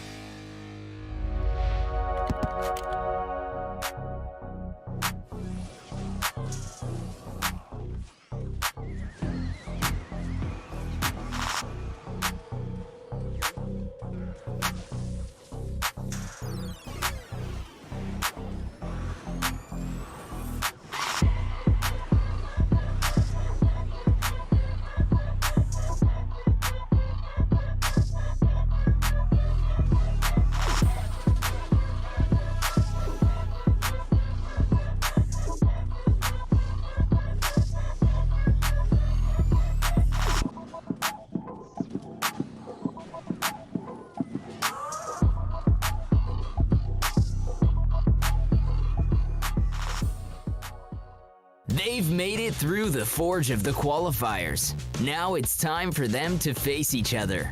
Welcome to Clash Royale Gamestars Season 2. From October 18th to 22nd, best players from 3 regions and invited stars will clash in the group stage on the way to the throne and $30,000 prize pool. Who will survive this massacre and move forward? Tune in and watch the Royal Clash. So we've now said goodbye to 3 of our competitors here in GameStars International Group. It started off with Dia Boom on Monday. Yesterday we said goodbye to Gens Aslan, and today we are now saying goodbye to Siak, the man from Turkey, as we get to our final set of the day. That's right, our 4th and final best of 5 between Montenegro and Russia, Sasa and Topic. And as you can see, between the two of them, only 1 game was dropped in an incredibly impressive start for both of their runs here in the international group stage, especially Sasa. When you talk about the person that he beat in SB, our invited player from Season 1, who is an exceptional player, as you saw what he did in that last set against Siak, going 3-1 with some decks that maybe were a bit questionable on the day. You know, I'm very curious to see what SB will bring on Friday as we have our decider day, but that's not what we're talking about. What we are talking about are these 2 gentlemen and the decks that they have. 3 very different win conditions from both of them.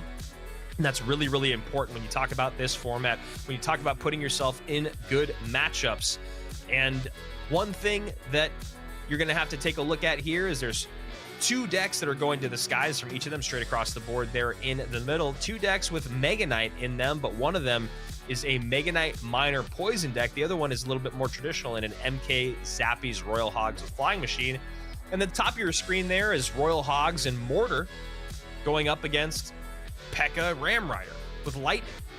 So some fascinating stuff here when you talk about what matchups we might be seeing. And, you know, we have a very close to mirror matchup there in the center, but on the other side of it, very different decks all the way around the board. Who do you favor in this set? It's really hard to say, right? Topic looked untouchable, but when you talk about the competition that they faced off against, it did look like SB was the better of the two against Siak, as we just saw him eliminate Siak. So, you know, Topic and Sasa, when you look at where they were coming into this, you know, we talked about Topic being first place out of Eastern Europe. Sasa was in third place out of Western Europe, behind St. Belican and behind Ligan CR. So both these guys placing in at least the top 3 of their respective regions. But, you know, looking at Western Europe, In Thrill was the guy that got in 4th place, barely squeezed in, didn't win any prize money, and he won the day yesterday in Group B. So, final set coming your way, best of 5, Sasa and Topic, which means we're almost done with our week of our international group stage. Tomorrow is going to be Group D facing off, obviously 4 best of 5s there, same thing that we've been doing all week long. And then Friday will also be 4 best of 5s, but a lot more on the line. On Friday, we have our 4 decider matches from Groups A, B, C, and D. And 1 player from each of those groups will be eliminated. 1 player will be moving on to our international finals, where we will have 8 players battling for the lion's share of our $30,000 grand prize. So, as Topic and Kamikaze are setting up their decks, getting ready to go here, Kamikaze or Sasa, whatever you prefer to call him, we want to remind you guys to follow along with everything GameStars CR. Follow along on Twitter, on Instagram, and most importantly, here on YouTube. Make sure you hit that subscribe button, turn on your notifications so you know every single time that we go live. We're going to be doing it same time, same place, all work week long this week, and then we'll be back in November, the first week of November, for our international finals. We'll be giving out all that money. So Topic going to Ram Rider first. And of course, Kamikaze, bottom of your screen, looking like he's going to Royal Hogs. And a bit of a miss there with that Royal delivery, not getting on top of that Mother Witch, but going to be okay. Bandit going to dash on top of the mortar, then turn and dash on top of that cannon cart, leapfrogging its way around the map. And some arrows there from Topic to make sure that he doesn't have to deal with that cannon cart on the other side.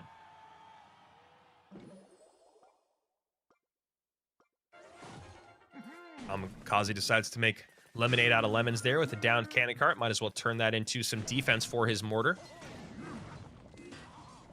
And now the unit has to come down immediately. Electro Wizard comes down a half step late. Will reset the mortar now, but then Spear Goblin's there to take the E-Wiz out of play. Mortar should get 1 more shot on the tower. There it is. And now a Mother Witch, very opportunely placed Mother Witch, will get 3 piggies out for Topic.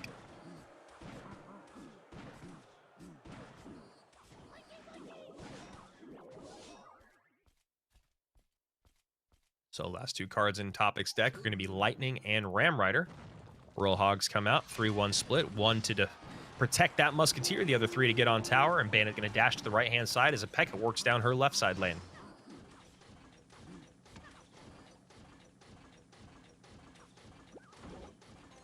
Cannon cart placed high and in the center, going to pull both of them in, and maybe some low Spear Goblins. No, he goes Knight instead. Now need to get back to Mortar. Mortar should come down. No Mortar comes down, even though the elixir is there. And taking a lot of damage is Sasa, opting to take the damage so he can get back on offense. And that's exactly... weird. He misplaced his mortar. For a second, I was like, what on earth is happening? Why is this mortar not shooting? But it was because he placed it too far to the right-hand side, was not actually in the tile that you need to get on top of tower. So does get a little bit of luck there from his opponent, as Topic, I'm sure, couldn't imagine that Sasa would misplace his mortar. But the E-Wiz does come down, and then the Mother Witch comes down as well. But unless I'm mistaken, that looked like a misplaced mortar that did not need any attention from Sasa. Bit of a surprise there. Another mortar comes down here to pull the Ram Rider to the center. Ram Rider on top of that Musketeer, and then the Lightning comes in, so the Ram Rider will connect on the left-hand side. That was a great sequence there by Topic, and right now showing us why he was #1 out of Eastern Europe. 11:14 to 7:30. 11:44, excuse me, to 7:30. Big push here on the left-hand side. Knight on top of the Dark Prince. Royal Hogs on top of the tower. Cannon cart on top of the Dark Prince now. E-Wiz there as well. Bandit comes down to help. A big push here on the left-hand side. Pekka getting distracted by this Musketeer plus Spear Goblin. Spear Goblins get arrowed off of the board. Muskie should be enough to clean all this up. That Royal Delivery was necessary, though, as the E would have got a shot in on tower, and that is not something Sasa can sacrifice right now. Topic, once again, setting up a P.E.K.K.A in the weaker of his 2 lanes, which is exactly what he needs to do, demanding a cannon cart out of the lane that Sasa does not want to work towards.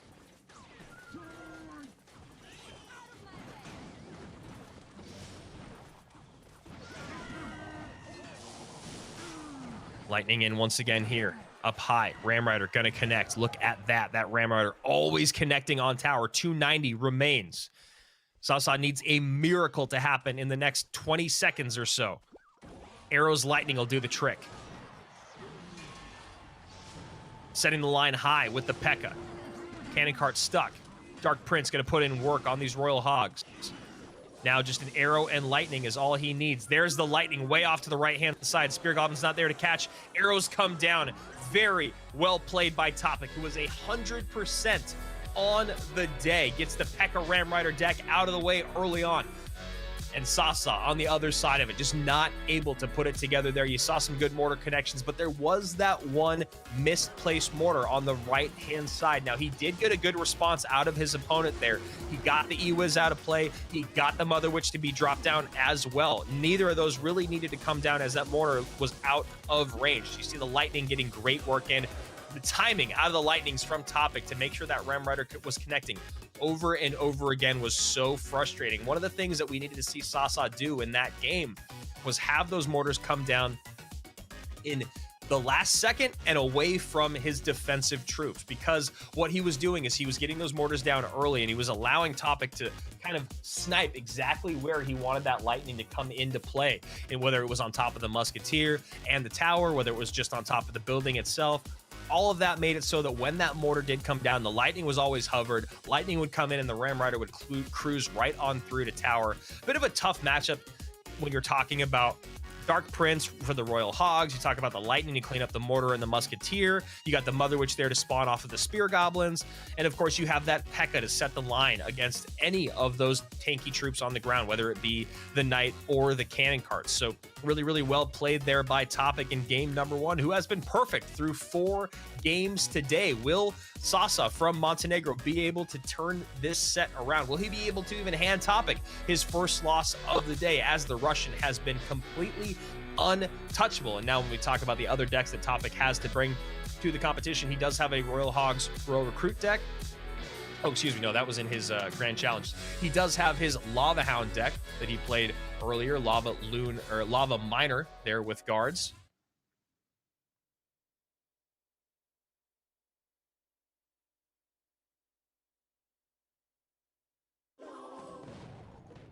He also has his interesting MK Goblin Hut deck. And here it is. We're going to be seeing that right now. MK, Goblin Hut, Poison, Zappies, Cannon Cart, Miner, Mega Minion.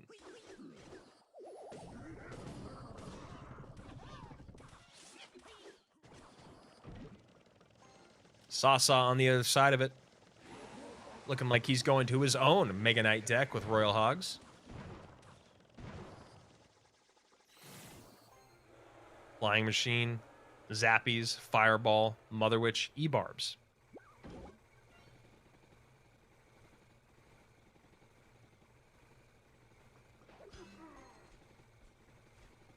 So one's MK Pigs, the other one's MK Miner Poison.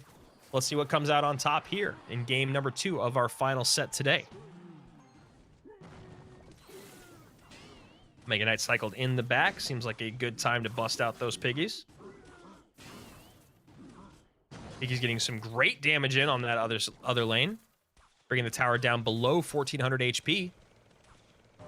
But a good counter push.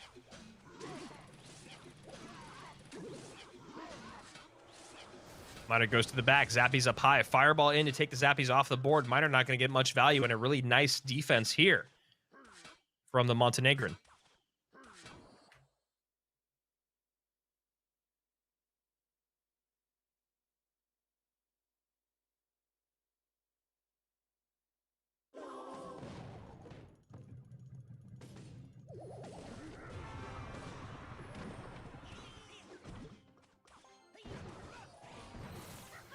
So another Goblin Hut set up here and a high Flying Machine plus Mother Witch easier to drop those down on top of one another when you know you don't have to deal with Fireball.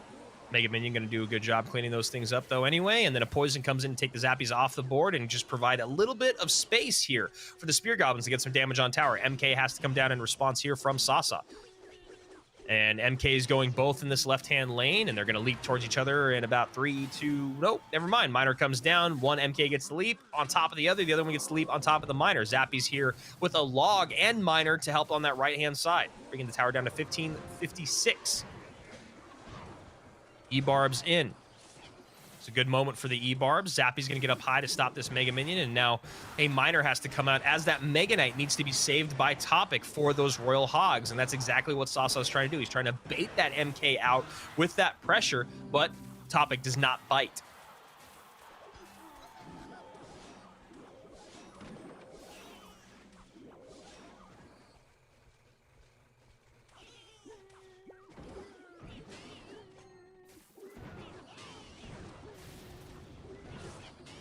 Fireball there on top of the Mega. Ends up saving that Flying Machine. That's a really nice Fireball from Sasa, which now has to drop this Miner down defensively to protect the Cannon Cart, and the Flying Machine living out in no man's land. Maybe another Mega Knight comes down here. No, it goes Bar Barrel instead. There is the Mega Knight. 12:08 to 14:27. 80 seconds remaining here. E-Barbs come down right-hand side with the MK out of cycle on the left. MK comes down on the right-hand side.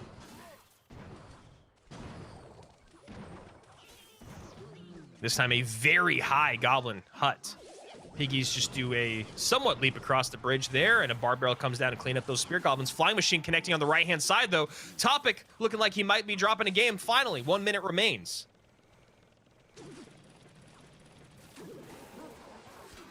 Miner Poison in. MK there. Now we're going to go down to just above 11, or just below 1100, excuse me, 1099. Interesting Fireball from Sasa. And is able to get a couple piggies on the board. Flying Machine is there as well. Flying Machine goes to the Cannon Cart as one little snout hits that tower. 849 to 1027. Log in. Miner plus here. Miner goes to the back with the E-Barbs. Poison up high on top of the Flying Machine. Flying Machine will go out of play. E-Barbs do have a poison on them. Tower down to 849 to 771. 834 is the weaker of the two. Fireball goes down on the right-hand side to 662. Miner is caught, and the Mother Witch is on the tower, and Topic finally drops a game here. Sasa evening things up. 1-1 in game number 2, and that was quite the race towards the finish there. You saw the Miner go in last second there by Topic, was picked up by the Zappies. Great job there by Sasa, and then recognizing that the right-hand tower actually ended up being the lower of the two, sends the Fireball there. Great work controlling that game. Looking at the decks here, Sasa did a great job of getting that Flying Machine on tower a couple times, making sure that his E-Barbs were demanding the Mega Knight to come down from his opponent, which then left room for those Royal Hogs to work. And then, of course, always having that Miner on lockdown. Yes, there was going to be Miner Poisons coming in towards the end of that game. So what did he do? He started to defend just a little bit differently, sending that Mega Knight into the Miner Poison. That way the MK would come out with good HP and create a little bit of a counter push. And then that counter push on the left-hand side would turn into damage on the right, as he was able to distract Topic from playing clean defense all the way across the board. We're going to game number 3. MK Royal Hogs out for Sasa. And of course, from his opponent, what we saw just a moment ago, a nice win there in game number 1. Running that Mortar deck. Or excuse me, running that P.E.K.K.A. Ram Rider deck against the Mortar deck from Sasa, which we will have to see once again during this set. So, what does Sasa want to come out with next? Will he go back to what didn't work in game number 1, or will he try his third deck out and go to the skies? Remember, both of these players do have a Lava Hound deck with Miner and Guards. One has Baby Dragon, though. One has Skeleton Dragons. We'll see when those run into each other. If it'll be right now in game at number 3, will we see that somewhat mirror matchup? Or will they be mismatched, and we'll have one on the ground, one in the skies for game 3, and one on the ground, one in the skies for game 4, and switching things up? Only one way to find out. Sticking around for the rest of this best of 5 here at GameStars, and one of these guys is going to go on through to our international finals. The other one will be facing off against SB on Friday in our decider match, and you never know, will SB rather face off against Sasa or Topic? Not up to him to decide. Game number 3 coming your way.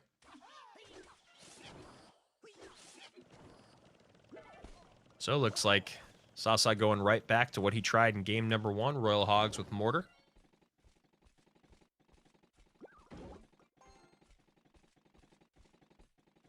Of course, Topic on the other side of it, looking like he's going right back to what we just saw.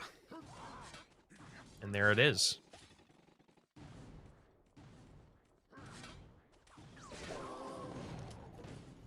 And just making sure that cannon can stay alive and cross the river is Topic, which means that a royal delivery has to come out. So a poison comes down here, as that delivery will not require any response out of Topic, and he takes a little bit of a lead.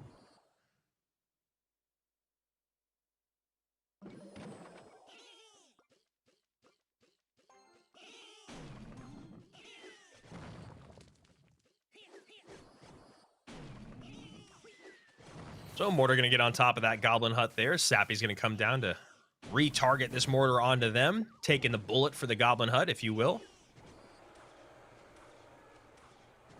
And ignored Zappy's on the right-hand side. Going to take a few hundred damage there.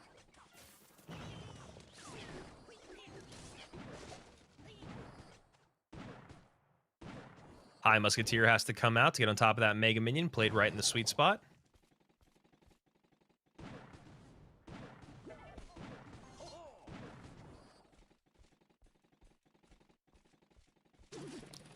Ten seconds remain here before we get into double elixir. And Topic just kind of stack up that minor chip damage as much as he can here in single. That's going to be the name of the game for him, is just minor chip with poison.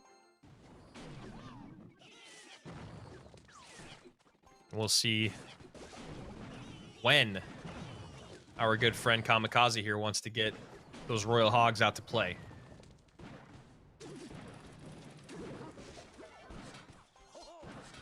So Miner goes to the Musketeer. Pulls a bit of a swerve there as the Knight goes down to the Princess Tower. Mortar comes down, maybe a half step too early. Takes a little bit of that log lovin'. MK now out for Topic. Cannon cart cycled early on. This way it can help with the MK and maybe turn around and get on top of the Miner if necessary.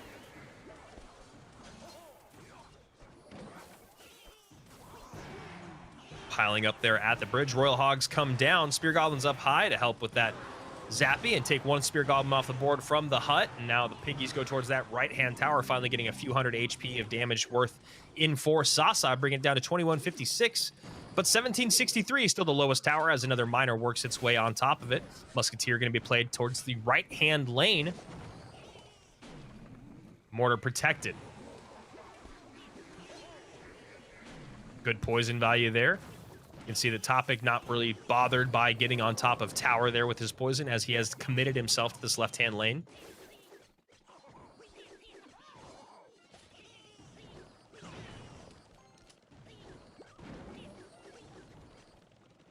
I don't really know what needs to change about Goblin Hut or Furnace specifically. I mean, maybe the Fire Spirit itself just needs to be changed once again, but it was already nerfed, but you have to nerf something about it, so maybe it's the spawn time, who knows, but it does feel like Goblin Hut and Furnace are just a little stronger than they need to be. Cannon cart placed high and towards the center there, that way to take off the Spear Goblins first, and one mortar shot does come down for Sasa, narrowing that gap just a little bit more. Poison going to come in as well as the Royal Hogs chip away at that left-hand tower, bringing the right-hand tower below 1800, left-hand tower just below 1000. Nice royal delivery there to get on top of all the Zappies and the Mega Minion, but the Knight does need to be protected. Knight goes off the board, so a mortar comes down to pull that MK back around, but Miner on the back of the tower, living its life to its fullest with the poison in tow. And right now, Topic just doing a great job controlling this game. Nice nice Knight plus Muskie, but the log knocks it back. Mega Minion refocuses on top of the Musketeer, and the Knight walks over to the Goblin Hut.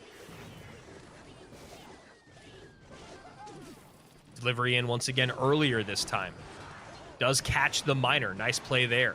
But poison is in on top of the delivery and the knight. And that's going to do it for game number 3. Just the slow burn there from Topic. Never changed lanes, never changed the plan. It was just all about getting miners in and then getting poisons down. Once we were in double and triple elixir, just getting that cycle out as much as possible. And, you know, Sasa just not able to catch as many miners as he'd like. Trying to still create some offensive presence was really tough, though, when you talk about the Goblin cage, the Goblin hut, plus that Mega Knight being there, right? You got the log in there as well. Cannon Cart can help both lanes, and just a lot of great responses there to the Royal Hog. So Sasa now finding himself in a, not elimination game, but we'll be saying hello to SB in the deciding match if he is not able to pick up this game number 4. 2 more games in the books, or 2 more games coming your way, I should say, in this last set of our day. Topic, though, with 2 wins, has to go to the skies in game number 4, whereas Sasa still has the ability to play the deck that we just saw, as he just lost with it, and he still also has his Lava Hound deck. So now that he knows his opponent is going to the skies, it's a really interesting question, because do you want to take the gamble of the opening hand, starting hand cycle conversation that comes into play with lava mirror matchups? Do you have the correct responses? Do you have lava in your first hand? It is a lot of interesting conversations that go into that conversation. You know, Eric and I, into that matchup, excuse me, a lot of interesting conversations go into that matchup. Eric and I had talked a lot about this earlier this week in Royale Masters, as we did see a handful of lava miner guards mirror matchups with maybe 1 or 2 cards being changed, or usually 1 or 0 cards being changed, honestly, in that specific archetype or in this current meta. So what does Sasa want to do? Does he want to gamble and go to the skies as well and find himself maybe in a better starting hand situation? Or does he go back to what just did not work? Now, the good thing about what he has in this deck that he just played, which might seem a little bit more appetizing, is he has the delivery, he has the poison, he has Spear Goblins, he has the mortar, and of course the Musketeer, right? The Musketeer, the best response there. And then when you talk about what he has to create offense for himself, those Royal Hogs are always going to be a nuisance to deal with. The guards are going to be there to help out, but for the most part, the Skeleton Dragons or Baby Dragon, can't remember which one Topic has. I think Topic might have the Skeleton Dragons. But either way, can't remember. There's the only splash damage that's going to come in from him. It's not a ton of splash damage, though. I guess I can actually just look over here. So it is Kamikaze that's running the Baby Dragon versions, which means it's Topic that's running the Skeleton Dragon version. So looking at that version, Topic has Inferno, Skeleton Dragons. He has Flying Machine, Guards, Miner, Cage, Arrows, Lava. Those are the 8 cards that he has to play. So I do think it would actually be a better idea for Sasa to go to the deck that we just saw. He has a lot of really great air responses. He has good tanks on the ground, and he has a good way to catch miners that might be going to his defensive troops. That's my analysis. We'll see what their analysts decide to do.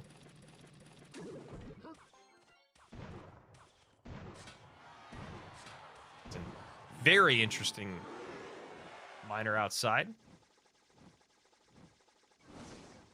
And he does go for the gamble. The starting hand conversation ensues. Right now, Topic looking like he has good responses. Guards come down to protect the Inferno. Arrows come in to clean all that up. Topic feeling good about this start. And how could he not?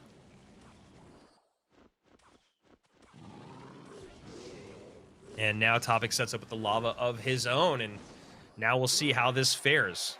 Inferno Dragon out from Sasa now.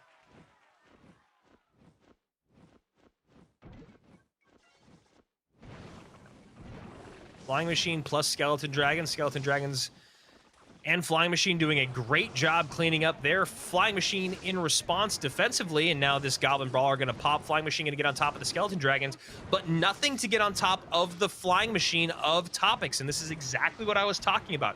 Opening hand conversation, and right now, Topic is winning it in spades. That should honestly do it. It really should, and you can see Topic there just kind of wondering, like, what's going on? Maybe a little bit of real life BM.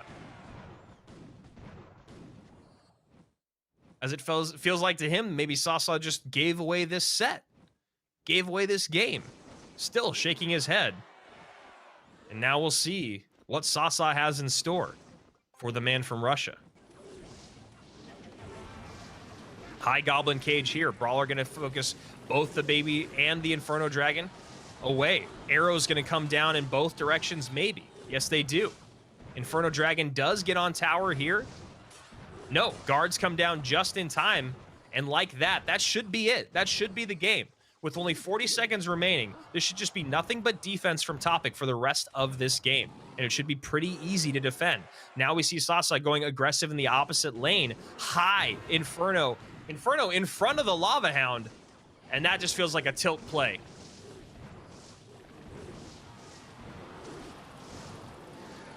So a very great back and forth set between these two. Arrows not in cycle, but guards will come out to help out. There are the arrows from Sasa, just doing anything and everything he can to try to just create some offense, but that is going to do it. He decides to go with the opening hand gamble of Lava Hound. Topic has it in spades. He has the Inferno Dragon there after he cycles the Flying Machine.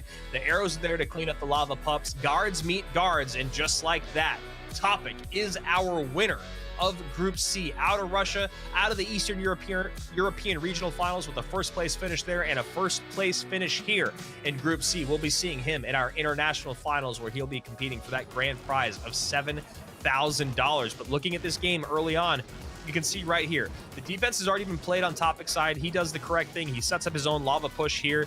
And with the way that Kamikaze or Sasa decides to defend, he gets that Goblin Cage and Flying Machine basically in the exact same spot. And he has no way to get on top of the Flying Machine of Topics. And Topic seemed pretty unimpressed by that. If you were looking at his player camera, and like I said, maybe just a little bit of real life BM, but also maybe just thinking this seems a little bit easier than it should be.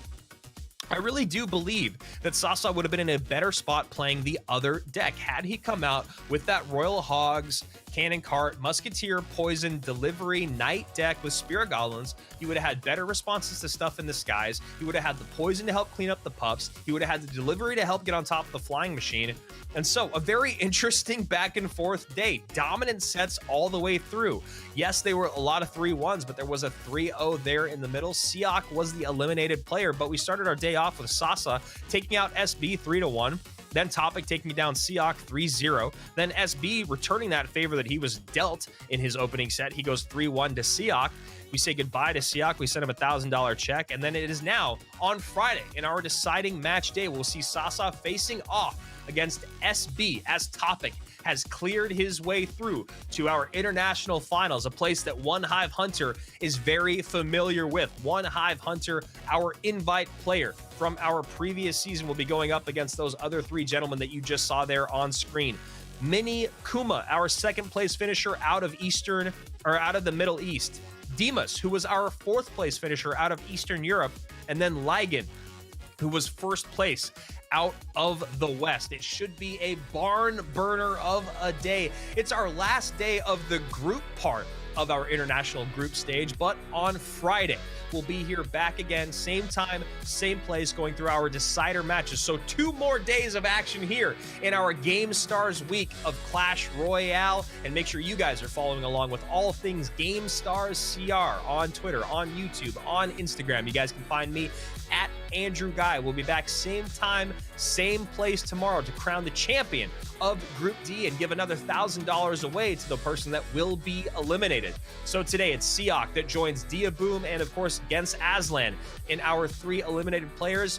And when we're talking about greatness, Topic goes on through from Group C to join along with Predator and of course our winner from Group B yesterday. And what a blast that was in Group B yesterday. We had no idea who was going to come out on top. Was it going to be Hugo? Was it going to be St. Belican? It ended up being In Thrill from Poland. So guys, we'll be back tomorrow, 6 p.m. CEST, 9 a.m. here on the West Coast, or of course noon over on the East. I'm Andrew Guy for GameStars CR and all the great competition.